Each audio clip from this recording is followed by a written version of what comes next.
Welcome to the March regular meeting of the Calgary Police Commission. I call this meeting to order and ask that everyone ensure your microphones are muted until you need to speak.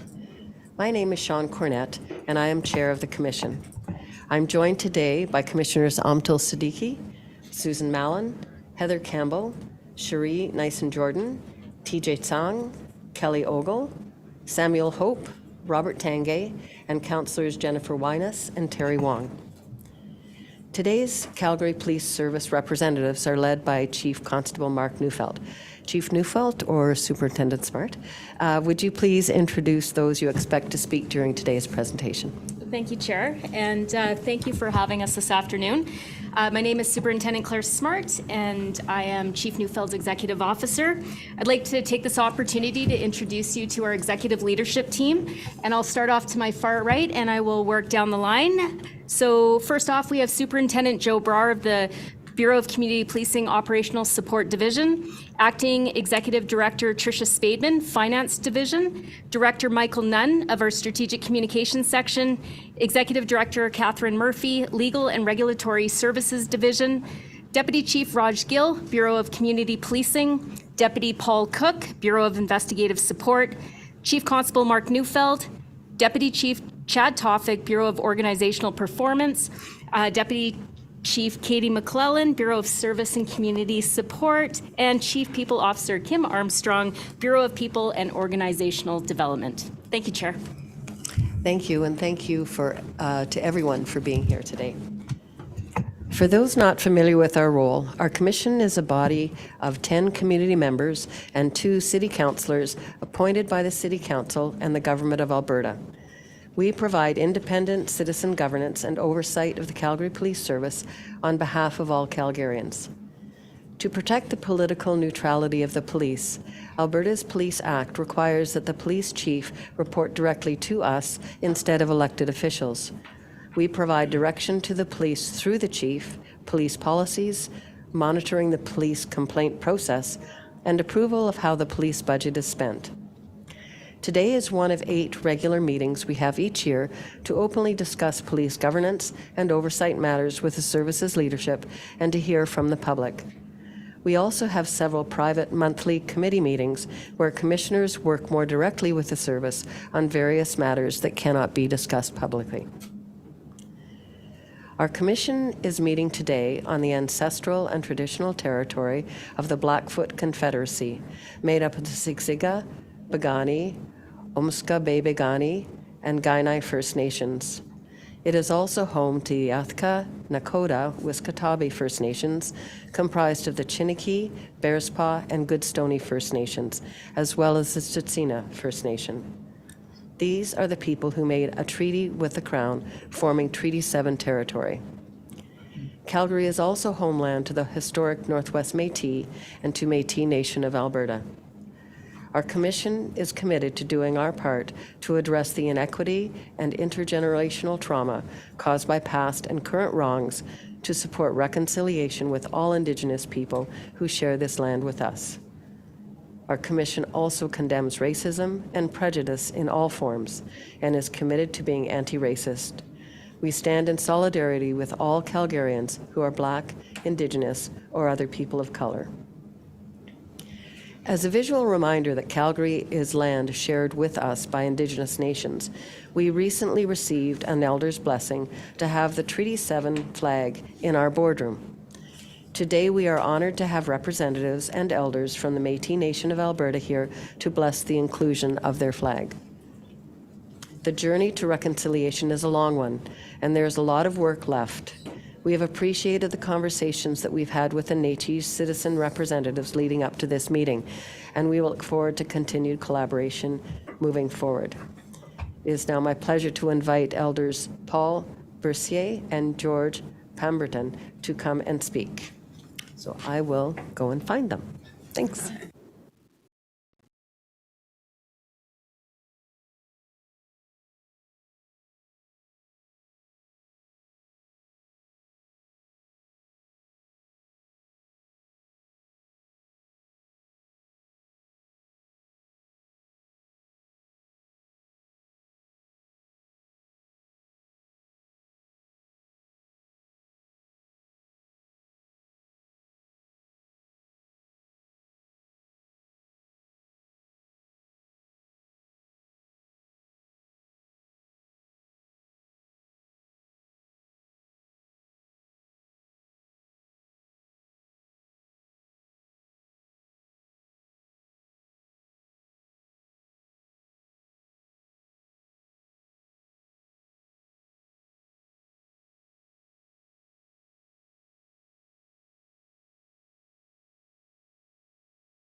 There you go.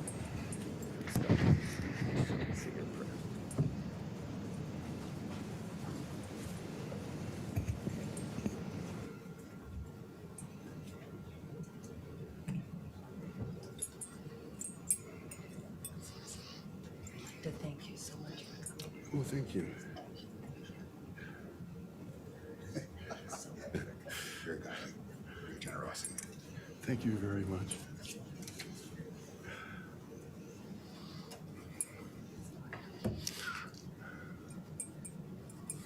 Well, this is quite breathtaking. Nice to see you people, and I'm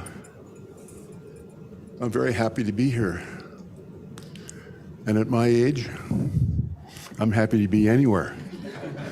As old George Burns always gets a little chuckle. Never grows old.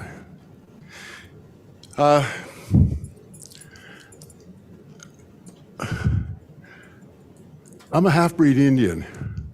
You probably haven't heard that. I was raised in northern Saskatchewan in an indigenous community.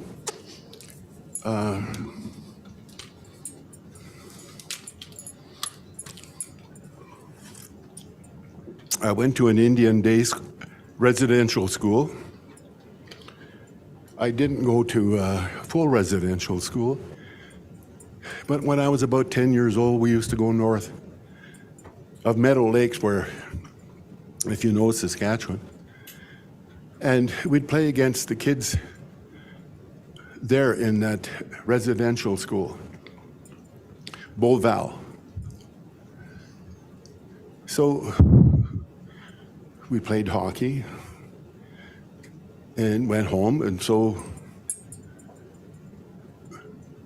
we just thought that they did the same as us, that they went to school, went home at night. It wasn't until years later, I was about 14, and this friend of mine, his parents had the school bus contract. So he said, "What are you doing?" This was, late August, maybe third week in August. And he said,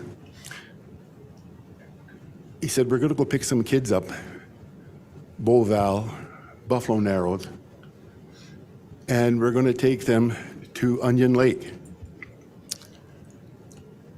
So I said, "Well, anything, those days, there wasn't a hell of a lot to do.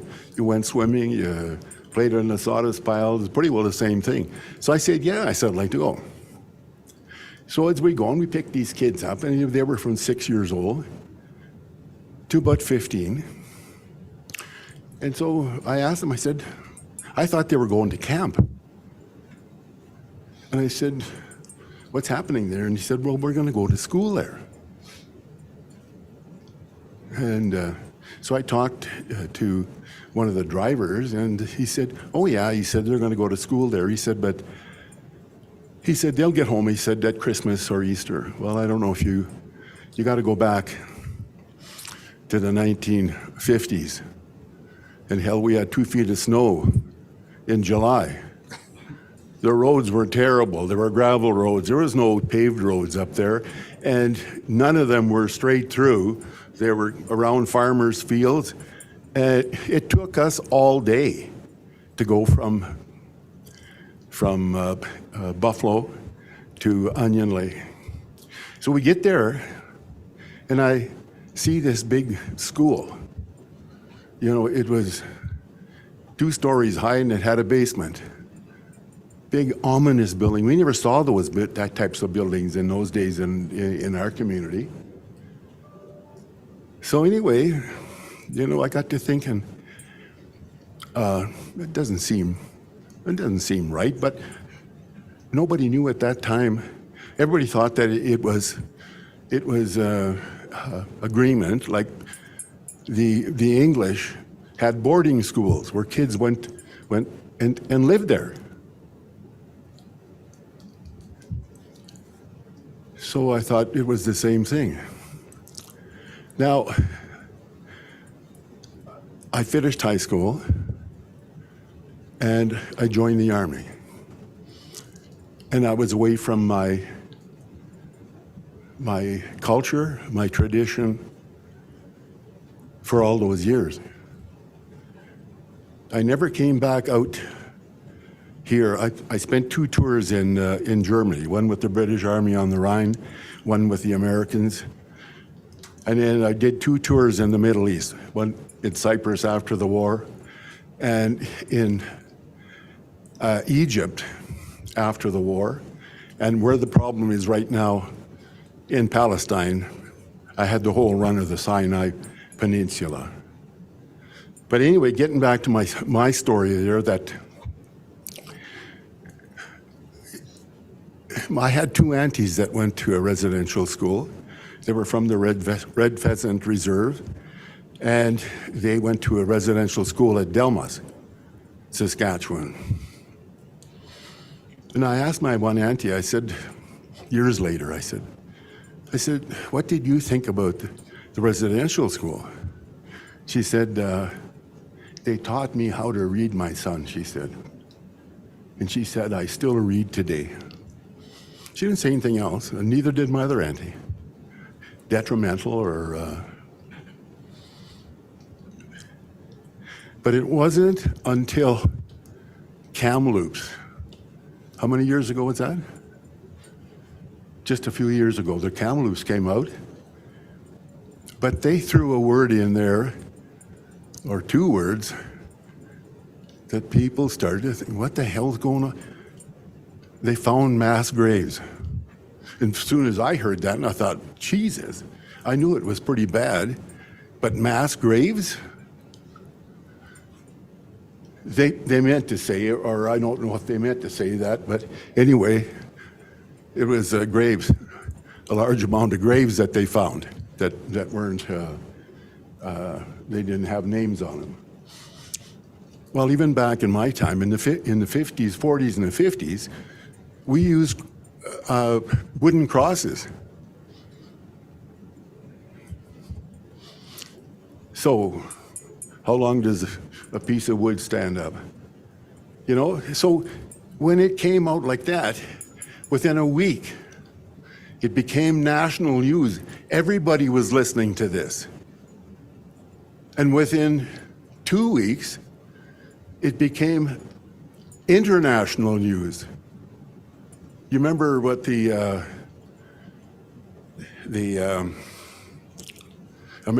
Canadians were talking about the Uyghurs in China, about how they're being what's the word? Persecuted. Pardon me? Persecuted. Yeah, persecuted. Well, China come back and said, look, you better clean up your own. You want to clean up your own backyard before you start running somebody else down. I mean, that's, you know, but so now, pretty well everybody knows that what the residential schools are. And what I like to leave with people, because the people that are here, we've all had children. Some of us are grandparents. And remember when your baby started to cry maybe at nighttime and scared of the dark, not feeling well. So you could go pick up that child, or you would go pick up that child and you'd rock that child. You felt good, the baby felt good. And what I like to leave with you is just that. Those kids were robbed of that. The heating in those buildings was not good. The lighting was not good. So when you imagine a 6-year-old or even a bit older than that, feeling afraid of the dark and nobody there to comfort them. Anyway, that's all I like to say about that. I like to say a little prayer in Cree, my mother's tongue. And I know I'm out of my area because this is Blackfoot. And I don't know if I was supposed to do a Blackfoot. Was I supposed to? Okay.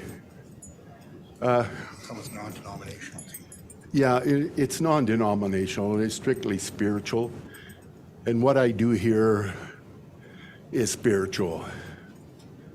And it goes, no tawina, kiki wisi mitnan, manatu.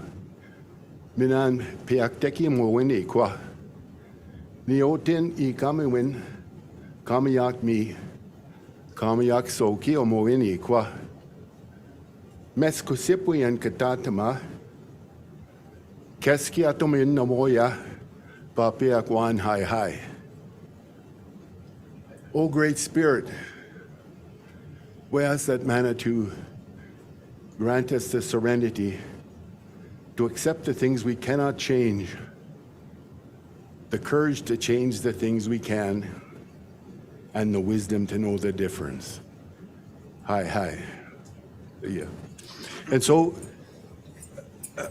I'm here being asked to bless our flag. And the majority of you probably experienced this and know this. It's a sweet grass. Call it a smudge of where we smudge with the sweet grass because it's a medicine that we use for the mental well-being and the thinking of good things. That's basically what this is, and when we do it, we light it. You smudge. I would light this, and we use sweet grass, or we use. I can't think of the other plant right now. Sage. So we can use either of them. And so that's what we do. And we would go around and we would pass this around. But the last time we did this in the city hall in there, I put a little bit too much of charcoal in there. And there was smoke just to go on. And my son was with me, and of course, he's with the fire department. Well, he's just booting out the door with this thing and the smoke just to follow him behind him. But anyway, so I'll go through the motion of it.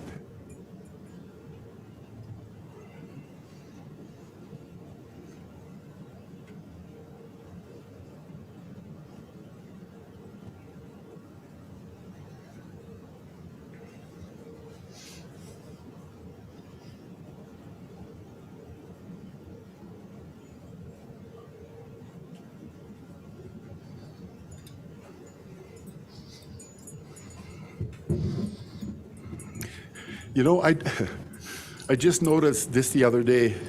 I was going through my stuff that I use when I do ceremonies and that, and I took a look.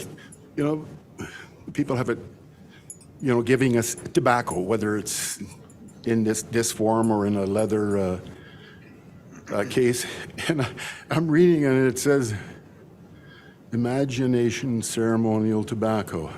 It took a while for me to sink in. What a way to pass this out, yet not sending out the tobacco, which has been causing a lot of problems. In our pipes, we used to use what we call kinnikinnick, and we used to scrape the red willow. We used to scrape the bark on that and then dry it. And then that's what we used to use for smoke. And I don't ever remember anybody inhaling this, but it was from the ceremony and just the spiritual aspect of it. Can I make a comment? Yeah, thank you. Folks, I'm Captain Ross Pamron on the Calgary Fire Department, and I've always been impressed with CPS. And one of the things is Alan Chamberlain, he's a good friend of mine, wonderful man, strength within your community, and he wears your sash proudly, wears the sash proudly. And for me, even within the city, we're still trying to find places where we have certain allowances. And so often I get asked why I don't wear my sash. And I said, you know what? Hasn't always been that there's a comfort or an allowance in all city services. So I've always been very impressed at how CPS has been very progressive. And my own chief has said to me, he's like, you know, if you ever want to wear it, you know, you always ask, or, well, do I have to ask? So that's, you know, that's a conversation. But this is the great place. This is where we start to have those. So it's very much an honor. I do a talk called Understanding Indigenous. I'm a professional speaker with Speakers Bureau of Canada. That's a bit of shout out to myself, I guess. But one of the things that I focus on with it is, folks, the government didn't really understand who the Métis people were. And we have 3 elected officials here who are always, the door is always open. And I hope they get a chance to just want to say their names too. And the thing about it was, in my talk, I'll throw out all sorts of different Indigenous terms, right down to Indian. These are not harsh terms. But the thing about, if you ever want to be comfortable, you can always go up to somebody. The most comfortable, safe word in the world is Indigenous, and say, would you be willing to share with me your journey? I'd love to know more. Folks, I want to know just as much about all the other cultures out there, but when we have the opportunity to share, take that opportunity. Never be afraid. But if you're worried about one of those words, just start with Indigenous and be a part of that participation. Our community wants to be involved. Our community wants to share. So thank you very much. Thank you on behalf of my father. You know, I play 35 on TV, but I'm 50, folks, and I'm still trying to figure out where I am within my own community and that growth. So hearing my dad's stories, they mean a lot to me. The fact that you folks are all willing to, you know, allow us to have this opportunity and to see this flag here, that's right to the heart. Thank you. Carl? I'd just like to end here that, you know, whenever I meet a policeman, I shake their hand and I say thank you for your service. And that comes from the heart here, because every day you're out there, you're facing something, opening a door, not knowing what the hell is going to happen next. And I really appreciate that. Thank you.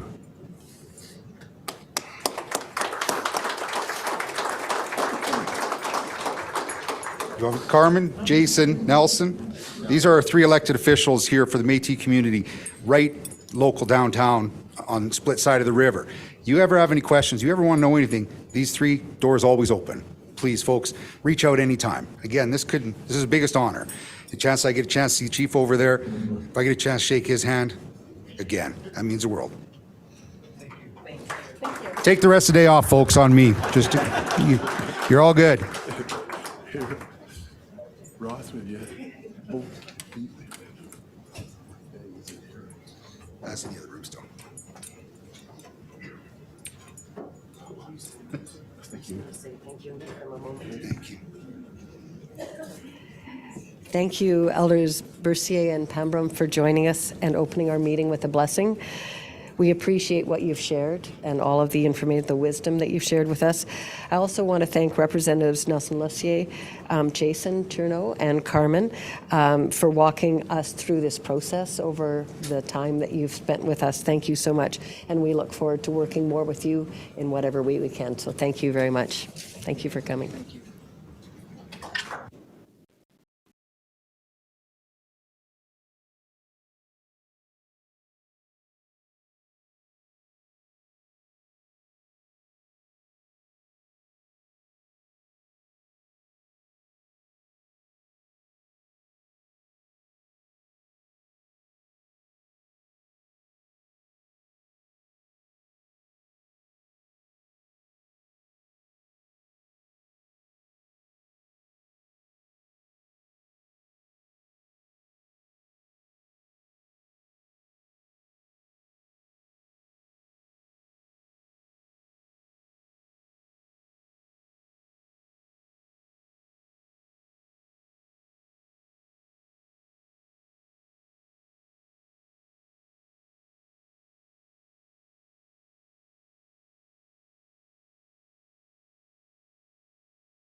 All right, we're going to return to the agenda now.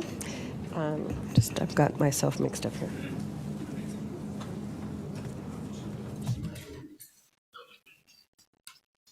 Okay, got it.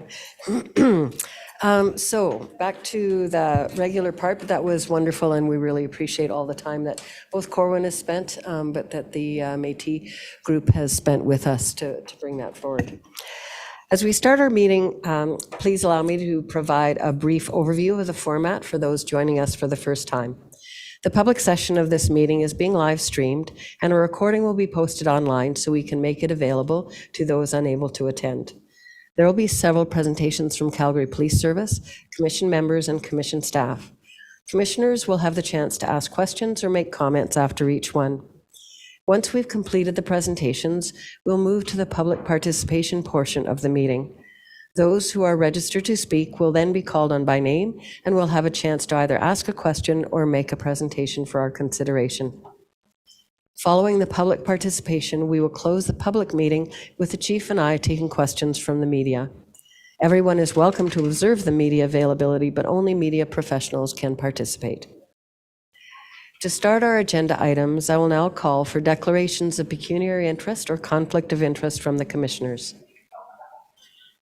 Seeing and hearing no such declarations, I will now ask for approval of the agenda. Does any member of the commission wish to request an amendment to the agenda? Hearing no such requests, I will now ask for approval of the consent agenda. For those viewing today's meeting, the consent agenda is a list of routine items and reports that all commissioners agree can be accepted without more discussion or a separate vote. Does any member of the commission wish to request an item on the consent agenda be brought forward for discussion? Seeing no requests, I declare both the agenda and the consent agenda approved as presented. To start this month's Chair's report, I want to recognize that many Calgarians are celebrating significant religious holidays in March and April. Our Muslim neighbors are currently observing Ramadan and will celebrate Eid in the near future. Some members of our commission had the honor of attending an iftar dinner this past weekend, and we're grateful for the opportunity to participate. To all Muslims in Calgary, Ramadan Mubarak, and when the time arrives, Eid Mubarak as well. This week, Calgary's Hindu community celebrated Holi. I hope it was a happy celebration for everyone. Sikhs in our city also celebrated spring this week with Hola Mohalla, and will be celebrating Vaisakhi next month. I want to wish all those celebrating joy and happiness. And finally, this week marks both Good Friday and Easter for Christians in our community, and I want to wish you all a happy Easter. March was another busy month for our commission. We started the month with a visit to police headquarters to learn about the process for investigating police conduct concerns and how the service has been working to improve them. We appreciated the opportunity to have such an in-depth discussion about this important topic. Our commission also appeared before City Council with the service to present the 2023 annual report on policing on March 20th. The presentation covered crime trends, police successes, and the ongoing work to change how people in crisis are helped. We deeply value our relationship with Council, and we're grateful for the opportunity to share the successes and challenges in policing this past year. Finally, we were pleased to help recognize the Calgary Police Service members at 2 events. We helped welcome the graduates of Class 254 into the service and attended a banquet honoring members that have served for over 20 years. Congratulations again to Class 254, and thank you to all the members recognized at the long service reception. As always, I want to highlight some of the things that members of the service accomplished this past month to deliver on the priorities for Calgarians. Officers started off the month by stopping a man that was allegedly using a firearm to try to rob people in the community of Temple. The call required officers to think and act quickly in order to protect the community, and they demonstrated their professionalism by doing exactly that. Investigators also completed a 9-month organized crime investigation that resulted in 5 men being charged for the separate kidnappings of 2 women. When the incidents occurred in May, dozens of frontline investigative resources were actively looking for the women to bring them home safely. Once the women were freed by their kidnappers, investigators worked tirelessly to bring those responsible to justice. Investigators also successfully laid charges in a case where a bookkeeper is alleged to have embezzled approximately $400,000. Financial cases like this one can be complex, and we are thankful for the work that went into getting justice for a local small business. On the prevention front, the service participated once again in the Slow Down, Move Over annual event.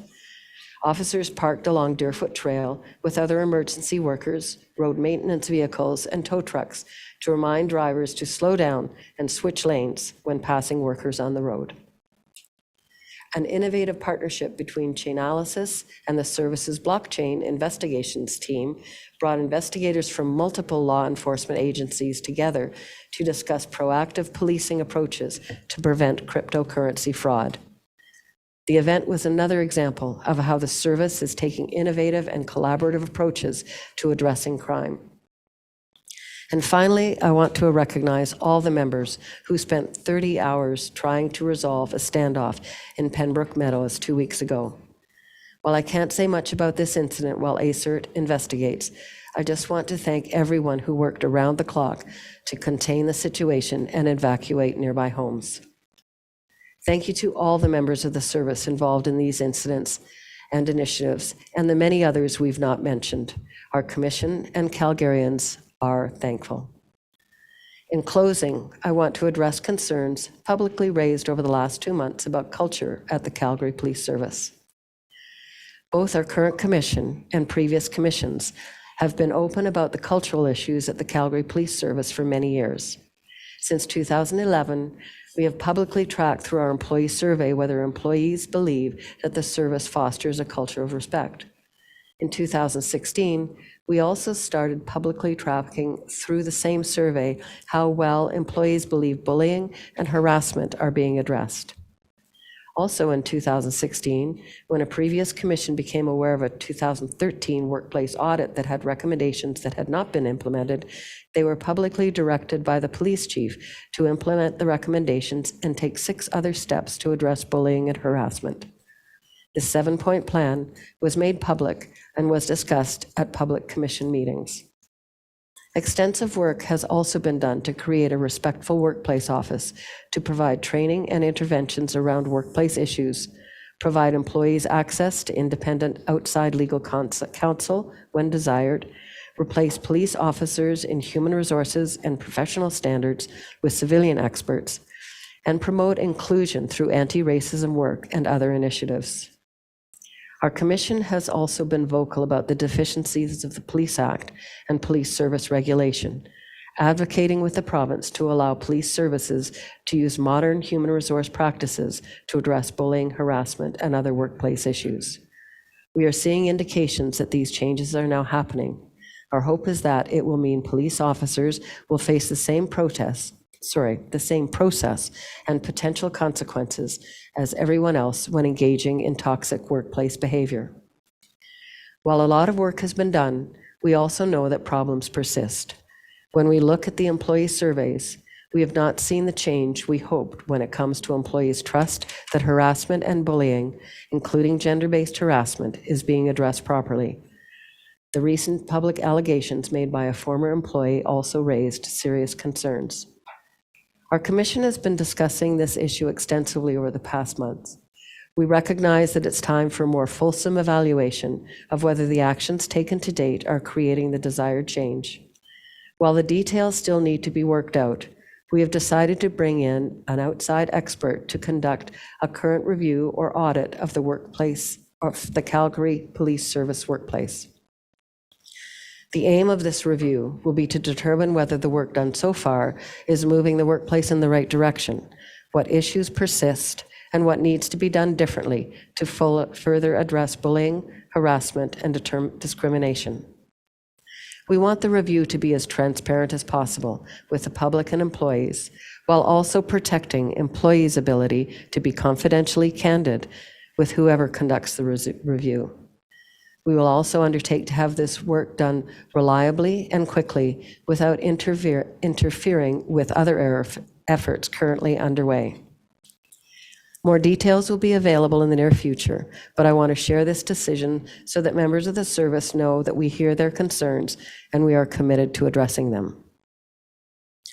With that, I will conclude my chair's report and will now move on to other presentations from the Calgary Police Service.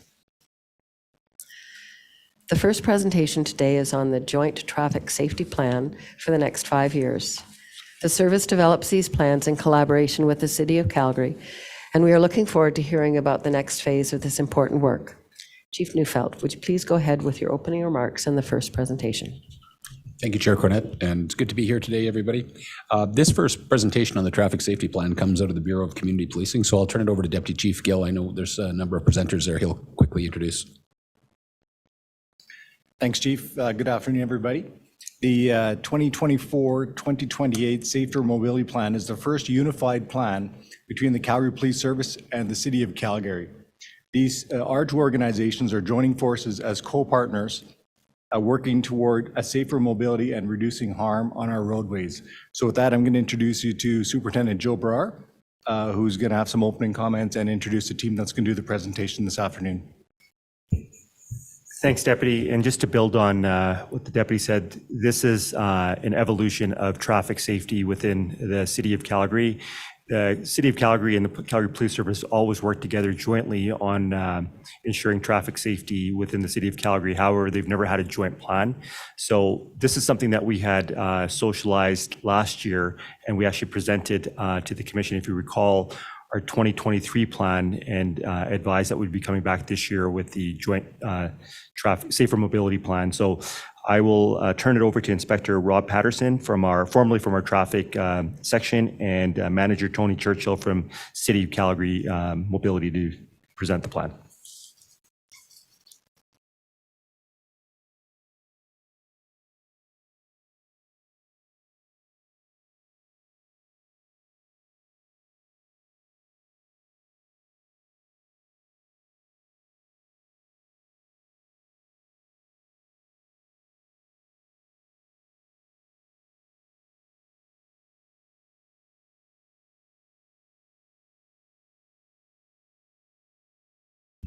Sorry about that.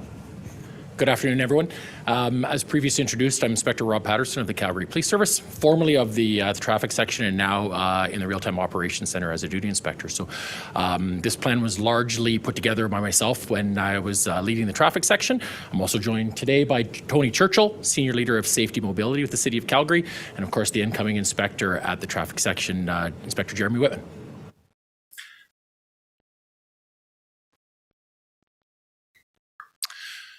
So our Safety in Motion 5-year strategic plan for traffic safety, again, I'll echo what the superintendent said, is that certainly not new that we have been working together with the city. We've been doing this for a long time.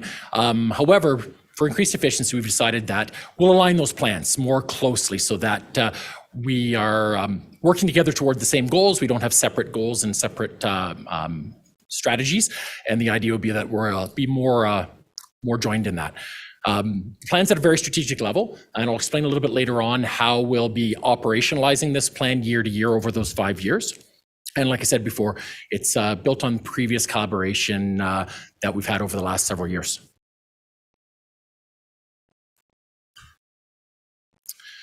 So one thing we're looking at is Vision Zero and a safe systems approach. And Tony, my collaborator here, is certainly more versed in this, and it's something that the city has been using for a long time, and the service is more new to for a strategy. So I'll turn it over to Tony to take this portion. Okay, thanks, Robbie, and thank you for having me here. So the Vision Zero and safe systems approach is really recognizing that as humans using our mobility system, we're going to make mistakes, but we want to create a system such that when those mistakes happen, people aren't killed or seriously injured. So that's the vision of our system that we're working towards. And to do that, we take a safe systems approach, which is multidisciplinary. There's lots of aspects to it.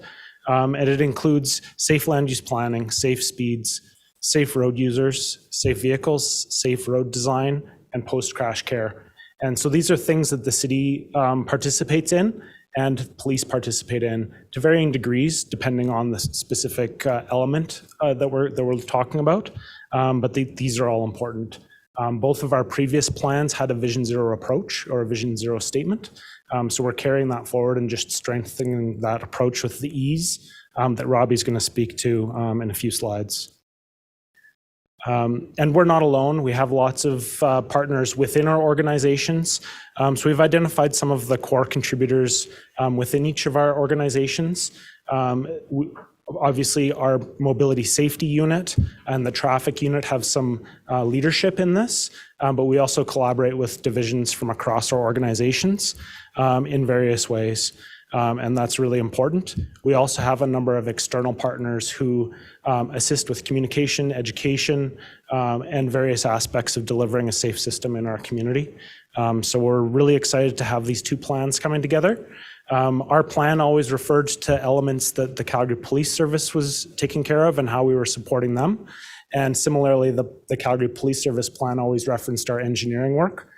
So it makes a lot of sense to pull these two together. And we're really happy that we're going to be able to continue this collaboration in a more formal way. So I'm happy to be here and answer any questions later, and I'll turn it back to you, Robbie. Thanks. So as Tony said, we're really looking at the idea, if you look at the core pieces of these two organizations, the CPS traffic section is your SMEs in the city of Calgary, or the city Calgary Police Service, and the city mobility safety always has been. And there's been a really strong emphasis on those areas leading, and we're trying to make sure that we are making it really clear that there's an entire systems approach within both organizations, that it's not just traffic, it's not just mobility, it's all aspects of those organizations, as well as all our community organizations, community partners, professional organizations, all that contribute toward traffic safety, and they all have a role. Something that was important that we discussed last time, we traditionally have 5 E's of traffic safety, and we've added a 6th E in that. So traditionally, if you look at other organizations, they have the traditional 5 E's. We've added equity. What we want to make sure is that in each and every approach we take for traffic safety within the city of Calgary, that equity is taken into effect of that, whether it's based on race, religion, community, whatever it happens to be, that all of those things are taken into consideration. A lot of that is done by open communication. Just earlier, it was just late last month, we had a community engagement session where we had a number of different organizations from the community that involved in traffic safety, once again from professional communities and from some of our cultural communities, getting some the reassertion, the support of our traffic safety plan or our mission for traffic safety. We're also through a data-driven deployment, looking at the numbers to say what they actually say and where we need to be able to deploy resources, plans, engineering changes, et cetera, so that we're making sure that we're not doing this just based on a whim. We're not just doing this based on the loudest voice. We're doing this based on truly where those assistance is needed. And again, being responsive to the needs of individual communities. An important piece of that beyond the data is also the communication that comes directly from our communities, telling us what their priorities are, what they need, and when they need that help.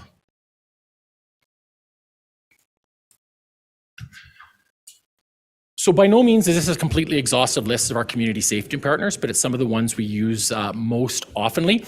So again, we work collaboratively with all those external partners on an ongoing basis, and the involvement of those community partners is important because once again, although the traffic section and the mobility section is full of experts with respect to traffic safety, we want to make sure that we draw on those communities for those needs. So some of the key areas that we've decided to focus on is, again, largely because of what we've looked at in the past, what future needs are anticipated, and past experiences have told us. Really strong focus on community and school safety, on serious injury, fatality, collision corridors, and the contributing factors. And we always call them the big 3 is speed, impairment, and distraction. So if we look at serious injury and fatality collisions, every one contains one of those 3 elements or sometimes multiple of those 3 elements. Our safety of people walking, rolling, and wheeling. Speed and noise, once again, because speed is one of those big 3 that cause collisions. And of course, looking at quality of life around noise. And then another piece is legislative fit change and technology. So you're looking at things like e-bikes and e-scooters. Other things that we have that aren't listed there specifically is around speed and ability to hold offenders responsible for high-level speeds and speeding infractions as well.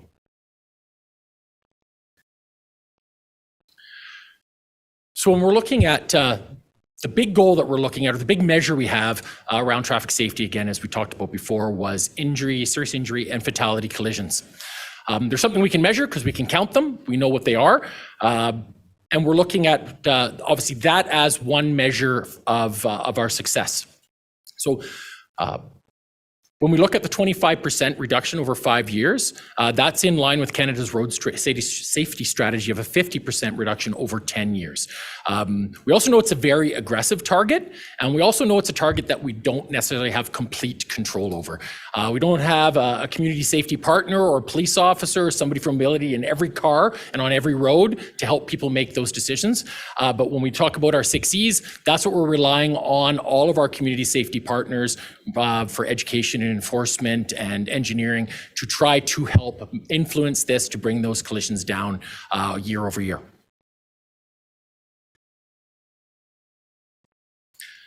So I mentioned a few times the 6 E's of mobility safety. So they're rooted in the Vision Zero framework. By employing those 6 E's, we look at the different ways that we can influence behaviors, influence actions within the city of Calgary, in each individual citizen to make the roads safer. I won't go into them in great detail, and under each one of these ones we have some action items, and I want to make sure to emphasize that these are action items. They're not actually specific tasks or tactics. They're action items that we'll be having, that those tasks and tactics for the yearly plan will be pulled from and aimed at and aligned with. So anything that we have in a yearly plan is always going to come back to one of these action items. Obviously, unless as we go through the plan, it's a living document, we can adjust and change as we go through. If we realize that one of these action items perhaps has been dealt with, and unfortunately I don't think we really will completely deal with any of these items, but if we realize something else becomes a greater priority, we have the nimbleness to be able to change to those. So we're looking at engagement, equity, and engineering. So previously, we've always looked at engineering as something that is strictly a city thing. Engagement and equity are something both of us are heavily engaged in. But of course, we have a regular work and meeting with the city so that even though the police service doesn't have the ability to engineer roads, we have that close ties with our partnership with the city of Calgary to be able to do that. We have a lot of community engagement that we rely on, and with our equity, with our once again, looking at that data-driven deployment, looking at the needs of the communities, looking at the communication that we have with them to determine what those are. Next is education, enforcement, and evaluation. So I'd like to also reemphasize, I probably should have said at the very beginning too, is this is not a linear, these 6 E's are not linear. We jump and sometimes we use all 6 E's in addressing a traffic safety issue. Sometimes we went 5, 3, 1, etc. And obviously we look at what is based on our experience and based on the data, which one is going to be the most, what do we need to do, how do we need to do it? So, education, we're looking at, as you're well aware, we don't have the ability, nor does the city, to put, an officer or a traffic safety expert in every single classroom. So we're looking at a lot of different new strategies to be able to address that. And last year, you might remember, we had our combined efforts with the Calgary Youth Foundation, Calgary Police Youth Foundation, where we had our focus on a large-scale program of creating videos and materials for people to use in the classrooms that reaches out. People from any walk of life could go on the internet, pull that video. We shared it with all our community safety partners, and we made 3 on those big 3: speed, distraction, and impairment, so that they could be directed at youth to be able to do that. Looking at all these pieces, I just want to talk, we have the case studies and we talk about those briefly in the report, or actually in detail in the report. But I want to talk about a couple more recent ones because I want to really emphasize that that these things are working. We've been doing these for a long time, and our work with the city is ongoing. And even since having drafted this plan, there's been a couple of other good examples of where these 6 E's have served us very well. One being probably most people are aware of the very dramatic collision we had with a C train and a vehicle at 16th Ave and Memorial Drive and Deerfoot. Knocked a vehicle off the off the roadway and down onto the roadway below. Very dramatic incident.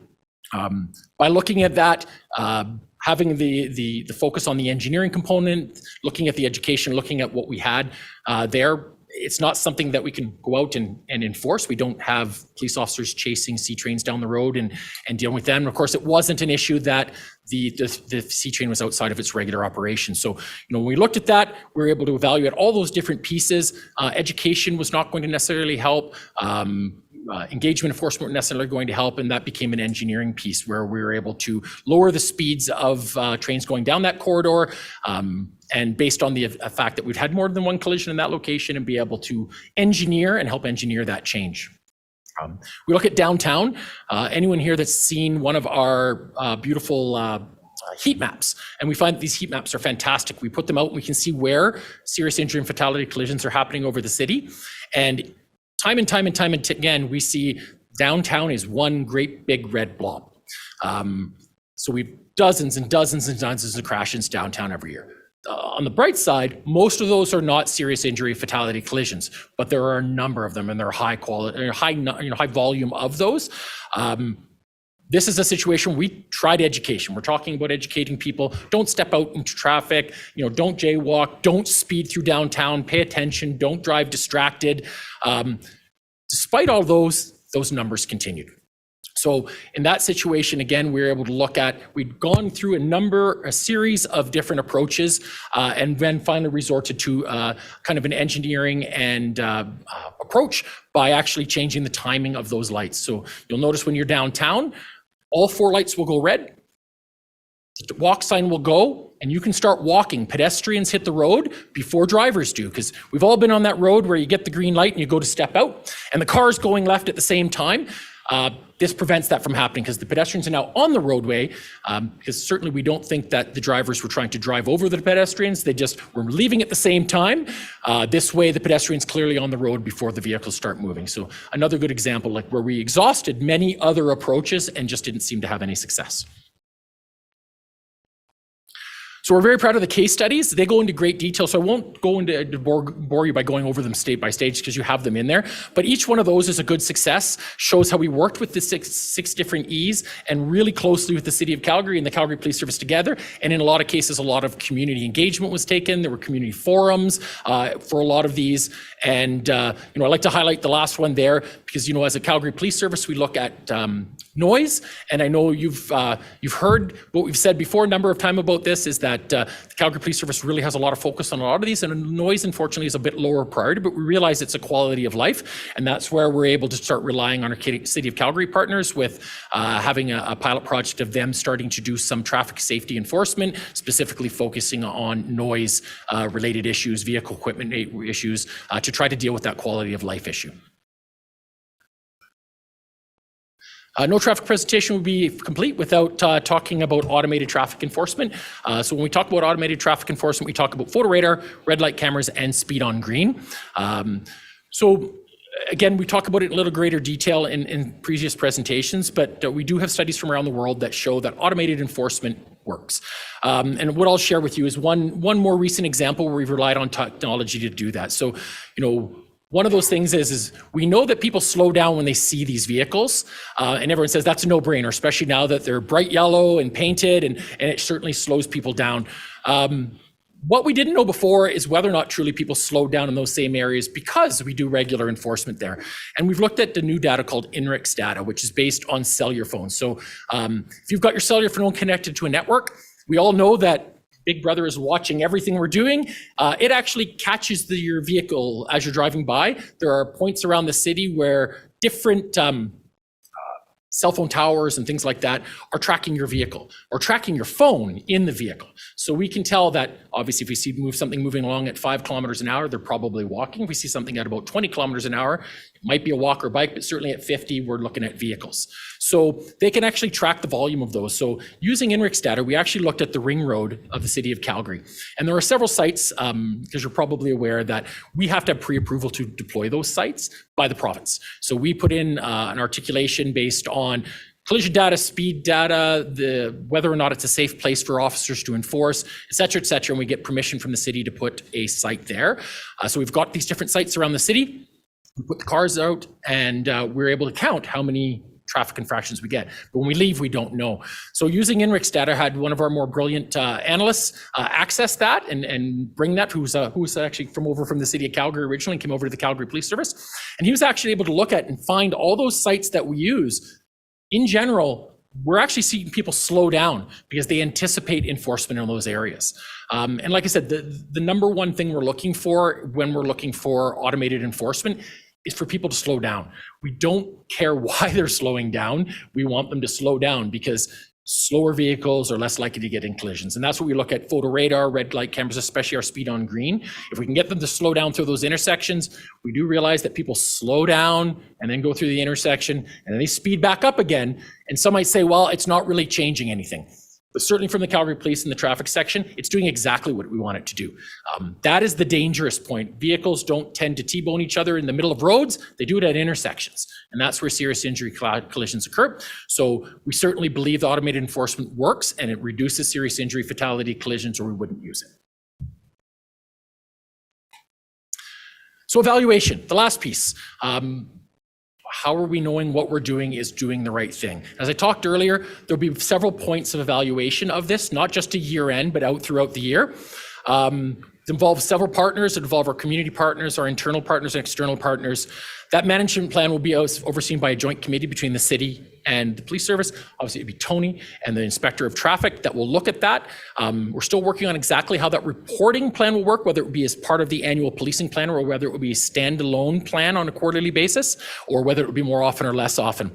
But those teams will establish and monitor a yearly plan each and every year, those reporting periods throughout the year, and then an evaluation at the next year so that the new goals or evaluate the goals so that the new tasks and tactics can be employed for the year after. And then, of course, a larger one at the end of 5 years to be able to decide on the plan for the coming years.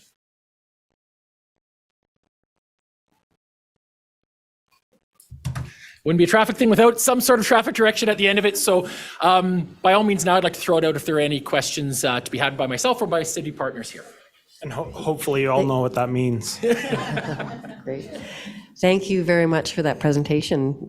Very interesting, very, very helpful. So I'll turn it over to commissioners and ask if anyone has questions. I've got Commissioner Mallon and Nyson Jordan and Kim. Okay, good. So Commissioner Mallon. Thank you. I just have a couple of quick questions. One for you, Inspector Anderson, and one for Mr. Churchill. Does the need to get specific approval to put in speed cameras on the speedways around Calgary, does that impede, like, do you always get permission if you have the data? Or does it impede your toolbox a little bit for how to slow down the traffic? And my question for Mr. Churchill, I'll just ask them both at once. If you, in the report, you referenced some engineering solutions that were employed in various communities, and I just wonder if those solutions are then incorporated into the planning of new communities and put in when they're built, rather than waiting. Yeah, so I'll address your first question, ma'am. So actually, we've had the inability to deploy to any new sites for almost 3 years. The provincial government has put a moratorium on any new sites and any new evaluations. So really, the Calgary Police Service right now is relying on sites from the past. So we don't have the ability to deploy new. In short, your answer, yeah, it does impede. We don't have as much nimbleness to be able to respond to more of the acute problems. However, we still do have the ability to deal with the long-term problems. But as we're looking at this point in time now, we aren't able to deploy into some of our newer communities because they do not have pre-approved sites to be able to do that. And although I certainly support the idea that we need to have some articulation why we're using automated enforcement instead of just parking vehicles everywhere or putting these pole cameras up everywhere we have them, it certainly is an onerous process to do that, to be able to go through and be able to deploy photo radar or speed on green or a red light camera. But like I said, the biggest focus, the biggest concern we have right now is that moratorium that's gone on for 3 years. So we haven't had an ability to deploy to any new sites during those times. Yes, ma'am. Over to Tony.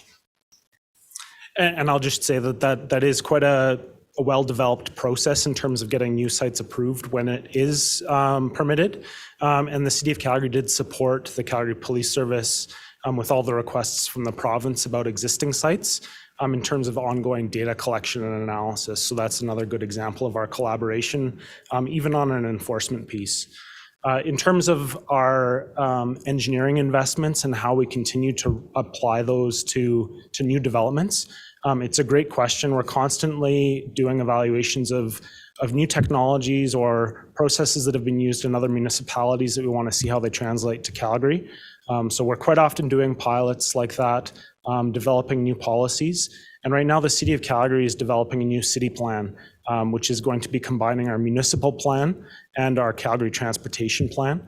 As part of that, we're actually developing new street guidelines. So we're updating our guidelines for how our roadways are designed and built. And those guidelines are specifically including a lot more focus on safety. And particularly a good example is in neighborhoods where we're right from the start, we're going to be building in curb extensions. So quite often we have roads that are very wide.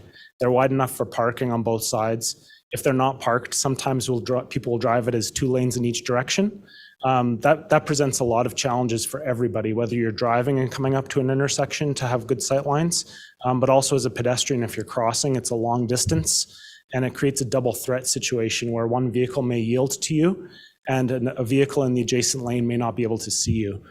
So there's lots of challenges there and lots of benefits to narrowing it down to a single travel lane, and that is being built into our new standards. So that's one example, but we do that on an ongoing basis as well. But great question and really important, and looking forward to the collaboration that we have on some of the serious ones too, in terms of how some of those learnings can be translated. Commissioner Nyson-Jordan. Thanks. I too have 2 relatively short questions. One is, I applaud the addition of the equity component, but I really do not understand how it's going to be, how it plays out. So perhaps you can identify kind of specific examples of what that actually means. And the second one is, you've had this strategy getting down to 0 for a couple of years, and yet the numbers are going up. That's disturbing from my perspective. And can you identify what exactly the dramatic change is going to all of a sudden bring us over the hill? What do you think? Because I'm hearing wonderful collaboration that's been in the works, but I don't hear much different. Okay, first. Yeah, sure. I'll respond first. Equity has lots of different meanings for different communities. At the end of the day, in terms of making sure that everybody has equitable access to our mobility system, it's checking that people, if there's some reason that they can't use it the same way that other people do, that we're addressing that. So sometimes it means equity in terms of the infrastructure that we have in different communities, how we're responding or engaging with those communities. And that can be lots of different things. So the inspector mentioned a few things in terms of ethnic background. So there's lots of different things like that. But there's also gender equity. There's age equity. So we're looking at some pilots of age-friendly communities. Definitely looking at safety around schools is really important. Those are all examples of equity. So it is very broad, and depending on who you talk to, you'll get a different comment back about what equity means. And we know that we've got a long way to go on this, and so a big part of it is engaging with those communities and seeing if we're missing the mark or how we can serve them better. Or another one is mode equity. So just providing good cycling infrastructure is another way that we can make sure that we're serving people, regardless of how they're moving around, that they can move around safely and efficiently. So I think that's the equity piece. In terms of the concerning increase in collisions in the past few years, we're obviously very concerned about that as well. In the previous 4 years, we had been trending below our 25% trend line. So we were happy about that. We know that we're doing lots of things to contribute to that. But as the inspector said, we know that we don't control all aspects of that. There's a big element of individual behavior. And what we saw during COVID, when there was less traffic on our roadways, is a lot of bad behavior happening. So including increased distracted driving and increased speeding. Speeding in particular, we're able to measure during COVID when there was less traffic. So there's fewer people obeying the speed limit that are impeding the people who are choosing to speed. And unfortunately, we've seen some of those behaviors continue despite returns in traffic volumes. And so we're seeing higher conflicts and the presence of those bad behaviors, which are combining with some of those undesirable results. So we've been increasing our education about distracted driving and about speeding. We're going to be we have a distracted driving campaign right now. If anybody's seen a bus back, tell me, because we paid for those and I haven't seen one yet. They should be out there. Also some radio ads. So there's a lot of education and enforcement that we can do on that. But also just how we build our roads to encourage people for better behaviors. And it's not an overnight thing. Vision Zero was established in 1996 in Sweden. They had top-level national guidance on it, that this was built into every ministry within the national government. And they're still on their journey. So it's not an overnight thing that we're going to reach zero. It's not always continuous, but it's really about doing whatever we can. And if we see that slip, it's really refocusing and intensifying our work to continue on that downward trend. So it is concerning, but a good chance for us to refocus on that. And we had been trending on that downward 25% for several years before this unfortunate change.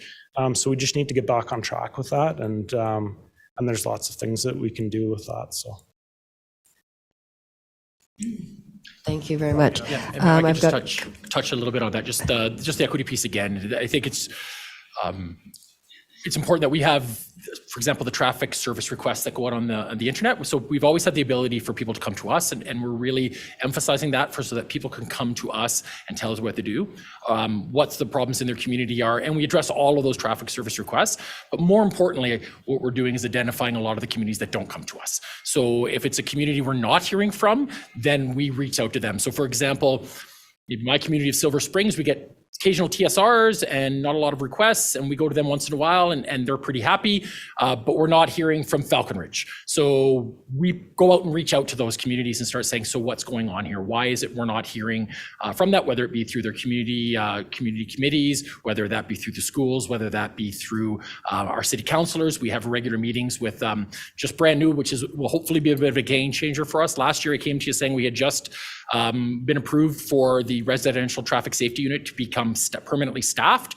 It has a permanent sergeant now, and those positions are all being staffed. The unit existed already, but it was always just being kind of pushed along. Now it's actually in stone, and that unit is specifically engaged with all that engagement community. So they're reaching out to communities, they're responding to every single TSR that comes in, and then, like I said, looking at different communities and problems that they're out there and engaging those communities. So when looking at the access piece of having somebody come out and do enforcement, or company noticing that there is a problem with a roadway or problem with signals and things like that, is I can certainly say we're being much more proactive and looking, is there a problem in a community that we haven't heard of, just because that community isn't reaching out to us? And that, whether that's a physical community or whether that's a cultural community. Great, thank you for that. So Commissioner Campbell, Siddiqui, Wong, and then Ogle. Thanks very much, Chair. I was thrilled to see that one of your E's and equity, your 6 E's was equity. So really pleased to see that. Has a gender-based analysis approach been applied to the plan by the City of Calgary or CPS? And have considerations been made for those living with disabilities and the accessibility of our communities with respect to traffic safety? Go ahead, Tony, take your best pick. Thank you. Yeah. And yeah, engineering really introduces you to the world, so it's fine. I get you. Yeah.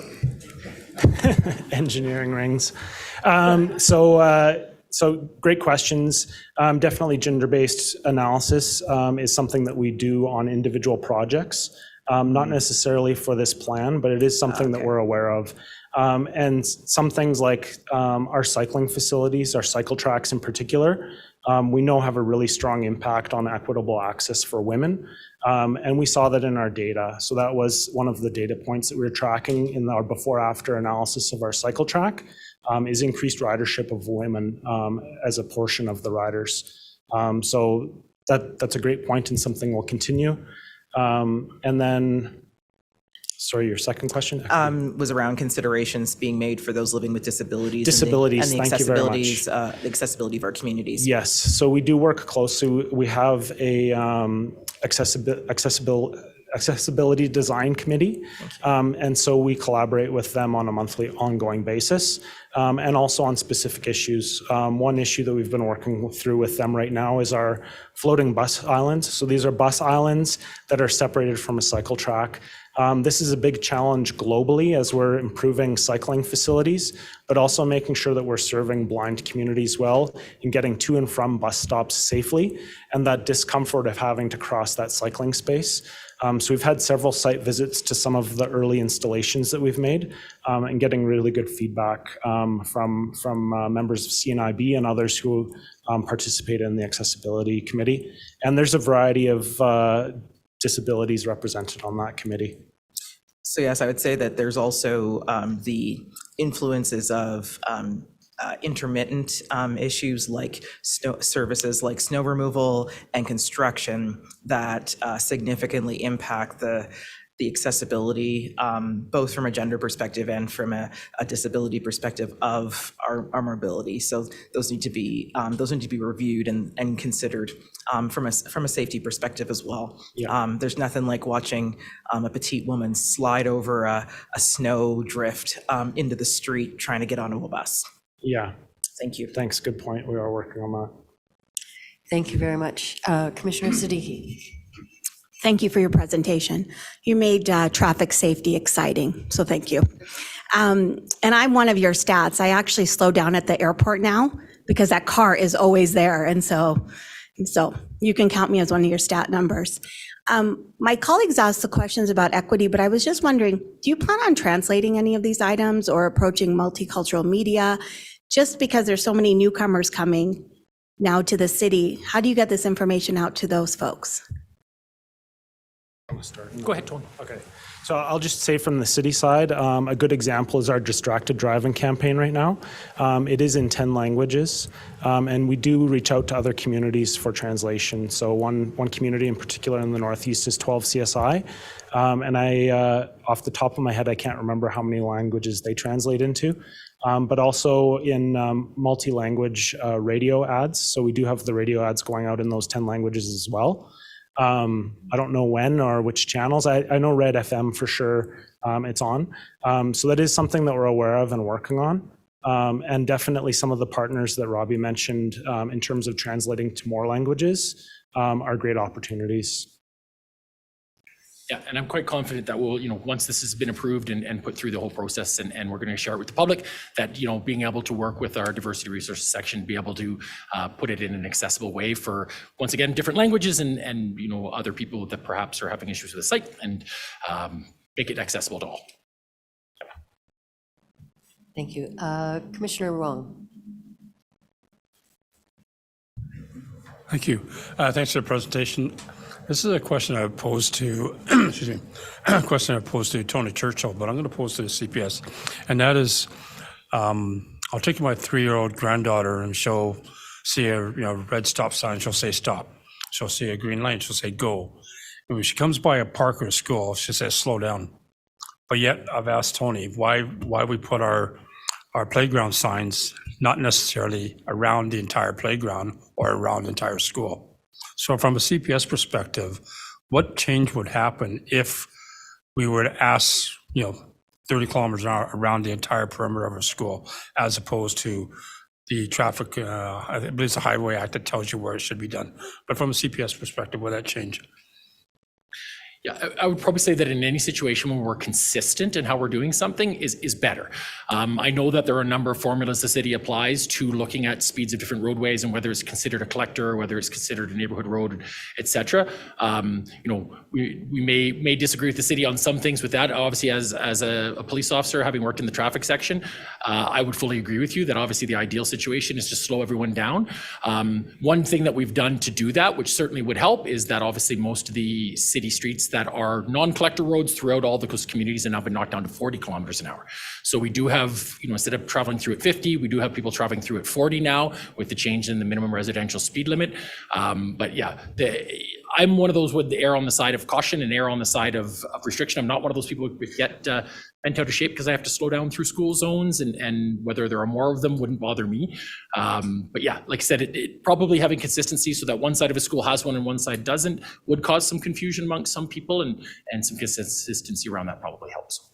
Yeah, especially when some of those yellow signs are behind trees or whatever the case may be, and you really don't know exactly where, from an engineered standpoint, where it starts and stops, but you certainly know when you see a playground and when you see a school building. Okay.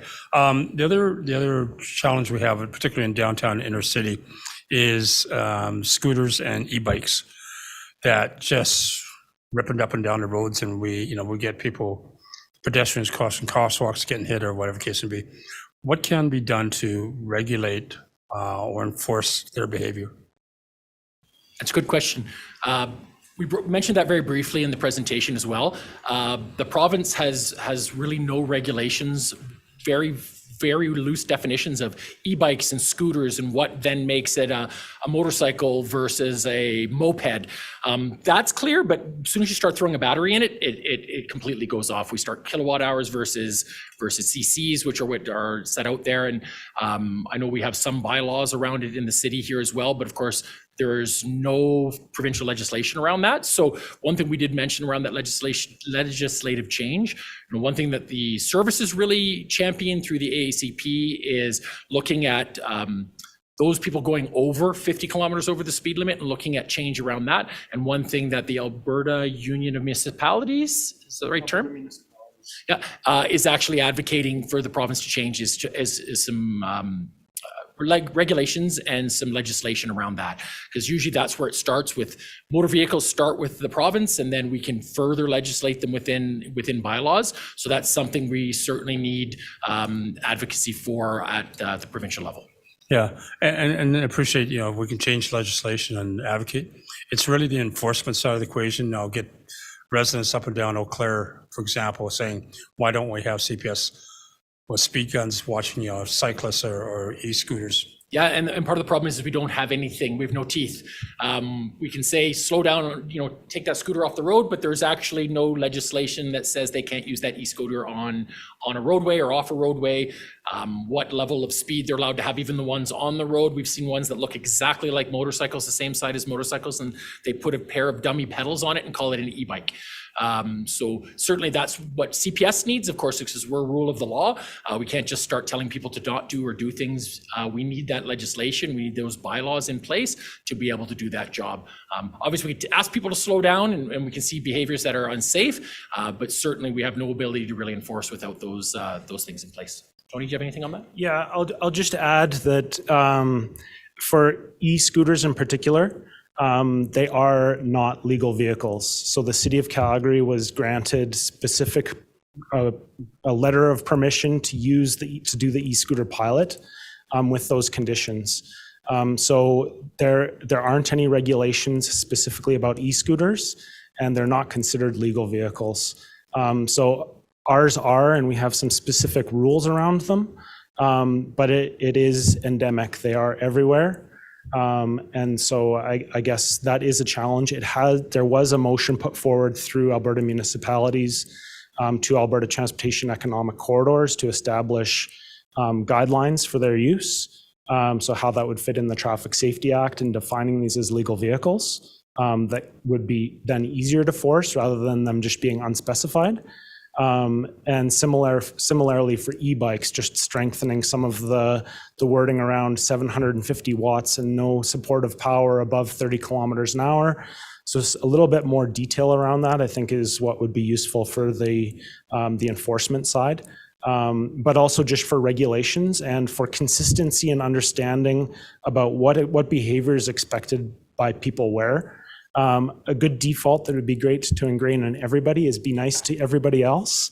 And particularly on our pathways, if cyclists are passing people walking a dog, the pathway speed limit may be 20 kilometers an hour, but that might not be safe. That's a maximum speed limit.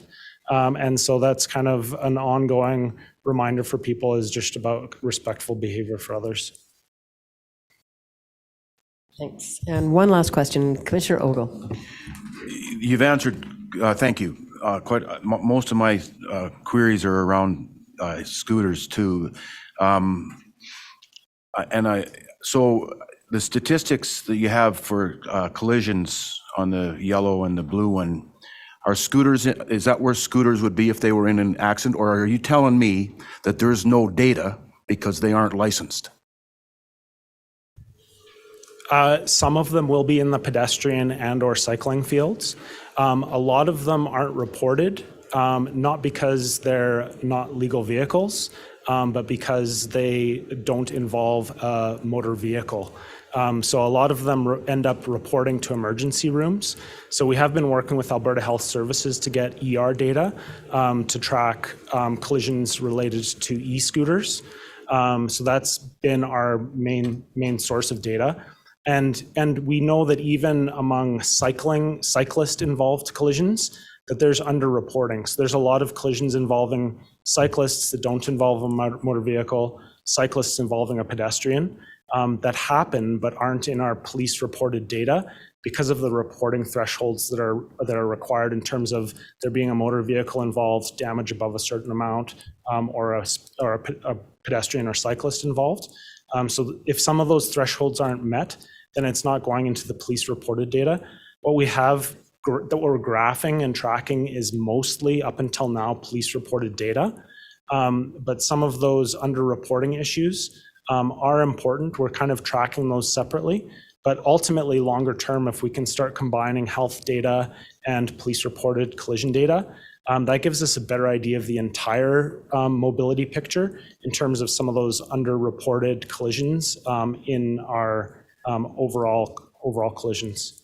I hope that helps. No, it does. I guess, if you want to work toward changing the rules, then the data about the scooters needs to be in there. And I know it's more data collection, but, it sounds like you're on the right path with the emergencies, like the guy on his bike that ran into my truck when he was on the sidewalk, not reported. Other than when the District 2 called me because he couldn't get the doctor wouldn't treat him, okay?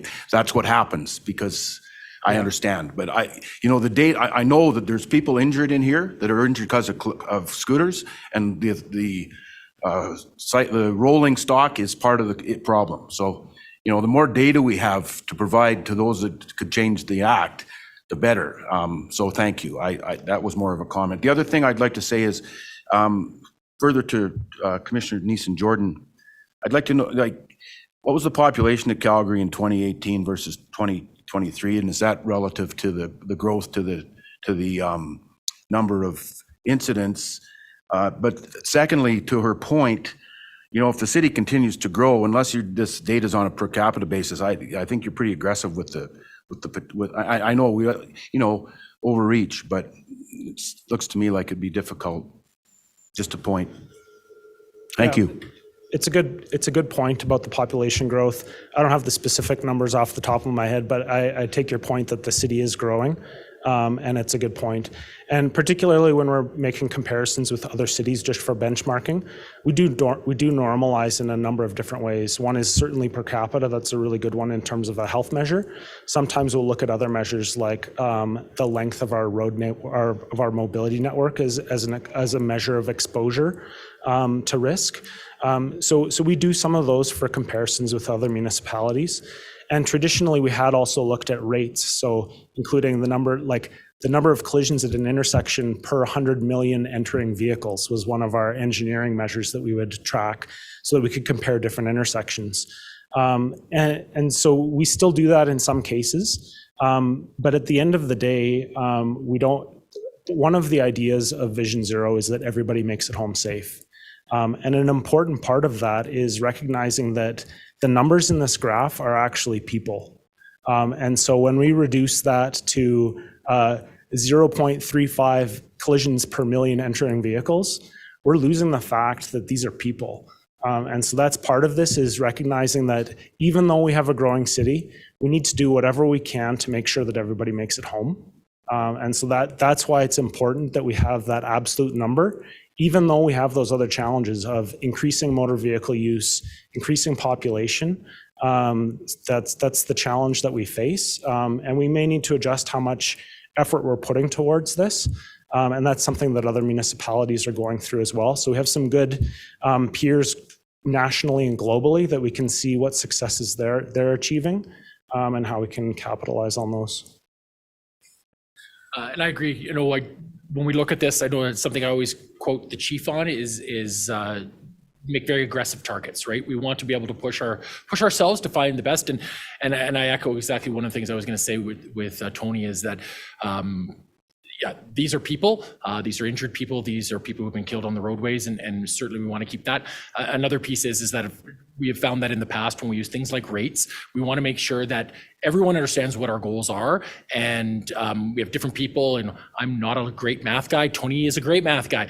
You know, by using specific numbers and just saying this is the total, it makes it nice and clear for anyone that looks at it without having to realize that it's a prorated rate or things like that. So it makes it nice and clear, although you are right, I'm sure if we looked at it as a per capita or we looked at it compared to other cities, that does change those numbers, but this makes it a nice, clear, simple goal for us.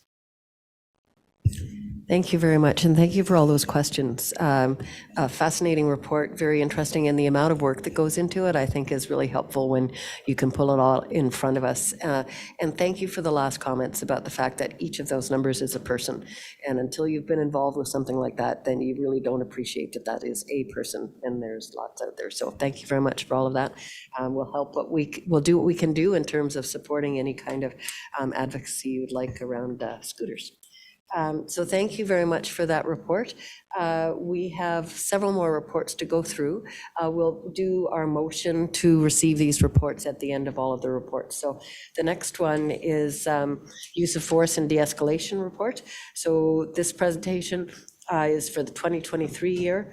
We receive this report each year to understand and are transparent about the force and de-escalation tactics being used by officers in Calgary. So with that, I'll turn it over to the service. Thank you, Chief. Thank you, Chair. As you know, we present semi-annually and annually on the de-escalation and use of force policy and the numbers. So this will be the annual report for 2023, and to deliver it, I'll turn it over to Deputy Chief Toffick. Chad, over to you. Thanks, Chief, and good afternoon, members of the Commission. We'll get the presentation up here, then we can get started. I'll try and keep it quite brief, because I know you have the report in front of you. But before I start, I'd like to acknowledge the work that went into the creation of the report that you received. And we have those involved in that either in attendance here or online, so I'll just introduce them briefly. We have strategic analyst Alex Herc here to my left. She's the one that did the data crunching through all of the different subject behavior officer response reports. And then online, we have Inspector Jerry Murtaugh from our Chief Crowfoot Learning Center, and Staff Sergeant Mark England, who is the Continuous Development and Compliance Unit Staff Sergeant, and he's online as well. So just as I quickly introduce this, we do have a robust de-escalation and use of force policy, which includes the requirement of reporting. There's a mandatory reporting requirement. And this requirement stems from the Alberta Provincial Policing Standards, which is set out operations 9.3 and 9.4. 9.3 speaks to the fact that members have to report that type of force, and 9.4 requires an annual report to be brought forward and analyzed to see trends, etc. So this report really satisfies that. So that's why it's coming here. And I think important for the public to see from a transparency perspective what types of force is being used, the efforts around our de-escalation tactics, and all of that. So we'll go through that today. The de-escalation and use of force strategies and tactics are considered at all times. So we consider de-escalation throughout any interaction. So it's not an either or situation. So at all times, members will consider de-escalation and trying to take things down to the lowest possible level at all times. The primary source for authorizing use of force, though, is derived from the Criminal Code of Canada, sections 25, 26, and 27. As well as through case law, and we're guided by that. So before resorting to force, a police officer must be lawfully placed and acting on subject and objective reasonable grounds. We also look at things like necessity. Is it necessary? Reasonable? Is it reasonable given the circumstances? And proportional to the situation they're dealing with. Ultimately, a police officer must subjectively believe, as long as it's objectively reasonable, that the use of force is both necessary in the circumstances and proportionate to the threat they face. So our members are trained to continually assess that risk, and it can change in any interaction. So it can start here, drop, escalate again, and so they're trained to adjust to that at all times. Some of the findings, and just to scale it here, we had over or close to 580,000 interactions, whether it be public or officer-generated type interactions that we were involved with in 2023. And of those, there were 901 incidents that required a subject behavior officer response report. So that's a report where a level of force was used that we need to document it, and there's a review process that goes along with that. And just to put that into perspective, that equates to one use of force incident in every 644 officer-public interactions, or 0.16% of interactions. And that, based on our year-over-year analysis, is on par with the 5-year average. Of course, through COVID, there was different numbers, and there is an impact there. But it just shows you, out of the frequency in which our members are dealing with the public, it's actually a very small proportion of the time where force is used. Out of those situations, the top 5 calls for service that resulted in a use of force event included domestic disturbances, regular disturbances, suspicious persons, assaults, and those that are wanted. So some trends, high-level trends, then they are highlighted in the report that we find interesting to note and inform where we're going. The effectiveness of the conducted energy weapons that we saw.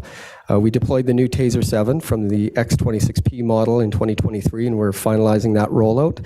We saw an increase in deployment, roughly 41%, as compared to the 5-year average. But half of those were in a preventative type of a situation where it's either displaying or illuminating or basically showing the device to someone to gain voluntary compliance, which I think is actually a good thing if we can gain voluntary compliance using a tool as opposed to other ones that might cause more harm. The dynamic takedowns, there were 367, and firearms pointed 32 were up, which speaks to the volatility and risks presented by many of the events that they faced. And the analysis showed that there's 7,600 public generated calls for service that included reference to weapons being observed, which was up 3% from 2022.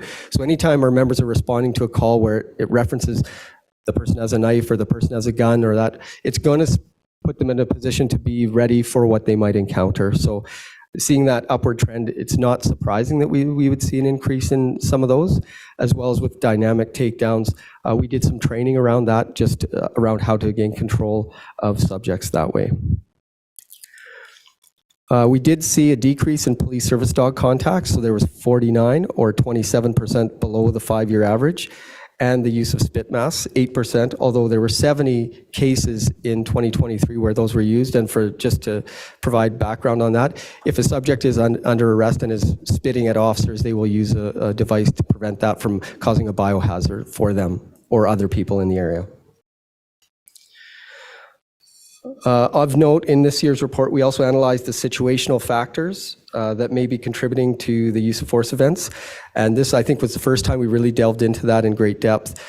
Some of the calls for service, you see mental health, domestics, and disturbances were a strong trend. 52% of the subjects where an SBOR was completed were deemed to be intoxicated by alcohol or drugs. So a contributing factor, not causation, but a contributing factor. In all of the cases, charges were laid on in 2/3 of those situations, and others, typically there weren't charges laid, but they may have been apprehended, whether it be due under the Mental Health Act or some other legislation. 75% of the subjects had at least 5 or more interactions with police over the prior 3 years, so a trend of recurring involvement with police. So that was an interesting thing to note just on the situational factors that we saw. And just for 2023, the use of force subjects were tied to 9,000 calls for service over the 3-year period from 2021 to 2023. So what does that mean for CPS in 2024? We have a number of initiatives that have been underway, and I know the Commission is aware of a number of them. But we continue to focus on our tactics and our training to make sure that our officers are well prepared to de-escalate situations and to try to take them, gain voluntary compliance when at all possible. We're committing to the ongoing training and development, both of our members, and involving new tactics, such as tire deflation devices, which are going to be procured this year. It's been quite some time that we've had those as a tactic to deploy, and that really helps prevent risks associated with vehicle-based situations that are very high risk to community. We'll also be reviewing and analyzing the impacts of some of the equipment that we've implemented over the last few years. So in the mid-year report and end-of-year report this year, we'll be delving into that a little more in more depth so that we can see what trends we see there. So with that, we'll transition to question and answer. And just in relation to that, if there's a question that Alex maybe is better placed to answer, I'm going to definitely turn it over to her or Mark or Jerry online. So I'll open up for questions. Thank you to commissioners. So I've got Commissioner Tsang. Please go ahead. Yeah. Thanks, David Chief. My question is about that ARWEON or Arvin. Seems like just year to year is reduced, like the number of interaction and whatever you call it, subject matter. But like, I think the intention of using more Arvin is to reduce the number of firearm being shot. So like, why is actually less used? I'll start, and maybe if Alex has any additional information, she certainly can jump in. We would expect to see probably an increase in R1 deployments, but they have been deployed out on the street, and the members will use them. Whether they actually discharge around in the execution of that situation, that's what would be captured in the numbers. So it's really based on the situations that present themselves. Alex, anything from you? Okay. And how broader the officers learn how to use RN so far? So, sorry, are you saying how frequently are members being trained on that type of Last time we device? heard is like still in the early phase, but it's already 2 years now. So Right. honestly, like what's the percentage of officers actually can use RN? I'd probably have to flip it to Jerry on that one, but I can say that we've done training. I think we've done numerous training courses in 2023, and there's more planned for 2024, but I'll turn it to Jerry or Mark for comment on that.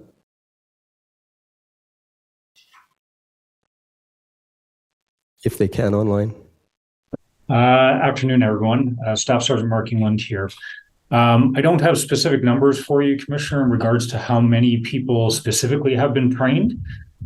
We are looking at different alternatives as to how to deploy this type of device, and we are in the process of moving to an alternate platform. So for awareness, Arwin is a brand name of the type of device that we used, and we do have another platform that we are going to be moving to. So as the deputy alluded to, we are actually going to be running a number of courses throughout 2024 very shortly, and looking at alternatives how to expand the option for that device to be used by our officers.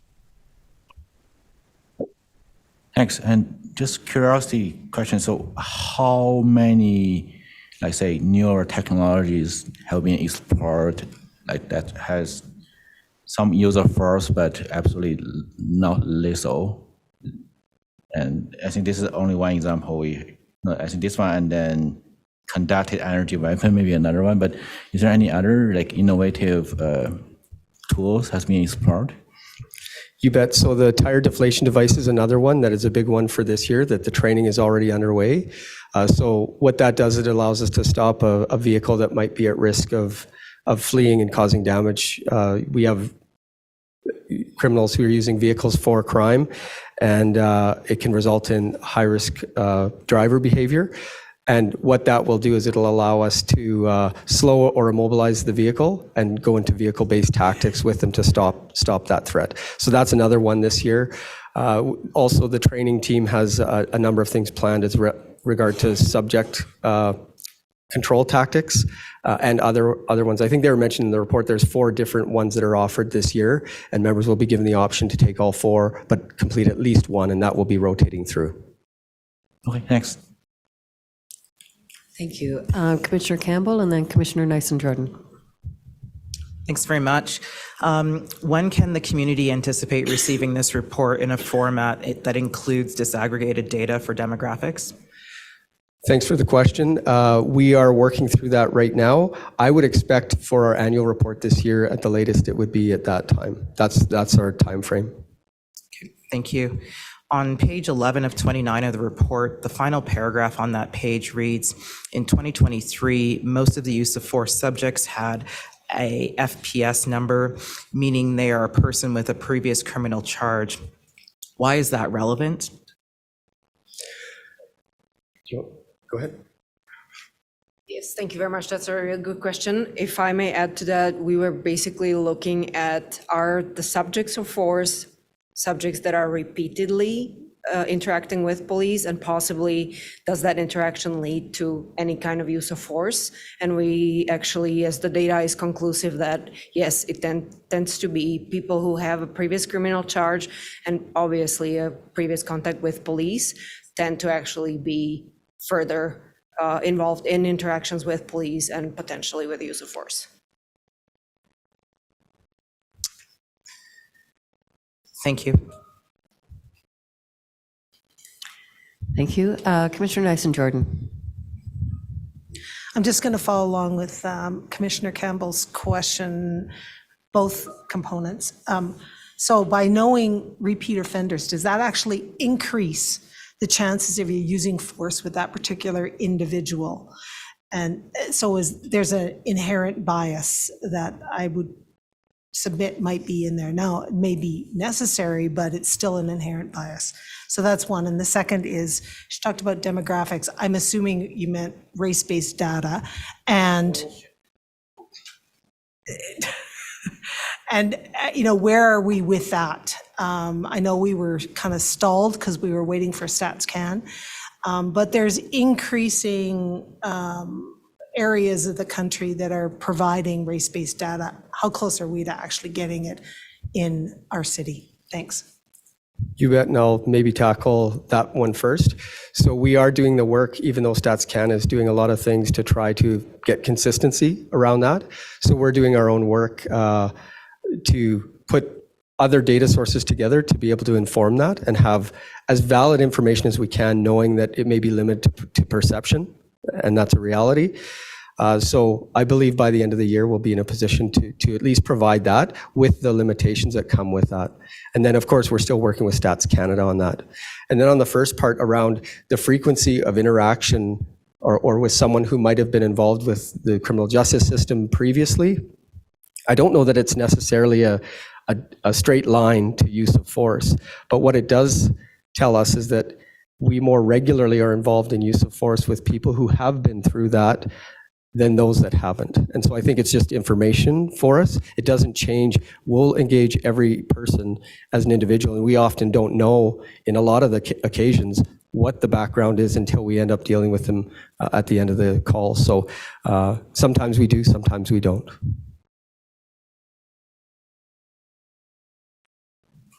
Thank you. Any other questions on this report? Oh, Commissioner Tanguay. Thank you again for the presentation and the information and data as well. You mentioned a high percentage of them having mental health in the background.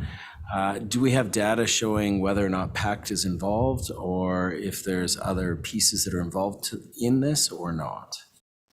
Do you have that? Thank you very much for that question. We have not specifically looked into involvement of PACT when it comes to the subjects that we were looking at for this year. It's something that we may explore further, but anecdotally speaking, there are a lot of people who have frequent contact with police, whether or not it involves force at the end, at the conclusion of an incident, who actually are people that PACT is working with or is trying to assist basically when they're in crisis. Yes. Thank you. It would be nice to have that kind of correlated together, and certainly trying to see whether PACT can reduce the risk of escalation into any sort of takedown or anything else. Ideally, that's the point of PACT, I believe, is to try to do that. So this is actual data, and it would be great to see if it's actually working. So really appreciate that. No, I appreciate that. And that's something that we can always take away and look at, of the 901 incidents, how many of those might have been involved with clients that PACT deals with or have dealt with. So that's something that we can take away for sure. And Chief, you had a comment? Just a couple general comments about the report that I'd like to add there. The first is I really appreciated the report and the crunching of the numbers. I have to tell you, I would have expected the numbers up this year. I was waiting for the results because when I think of all of the emphasis that was put on safe public spaces and transit and all the proactive work that went into that work, when I looked at the 580,000 interactions, I'm thinking that's probably a relatively conservative number because there was a ton of interactions, if I think of the sheriffs in Calgary with our members in the downtown for a period of time that actually spanned, more than a month, plus the extra work that we put there. I would have actually anticipated that these numbers might have been a little bit higher.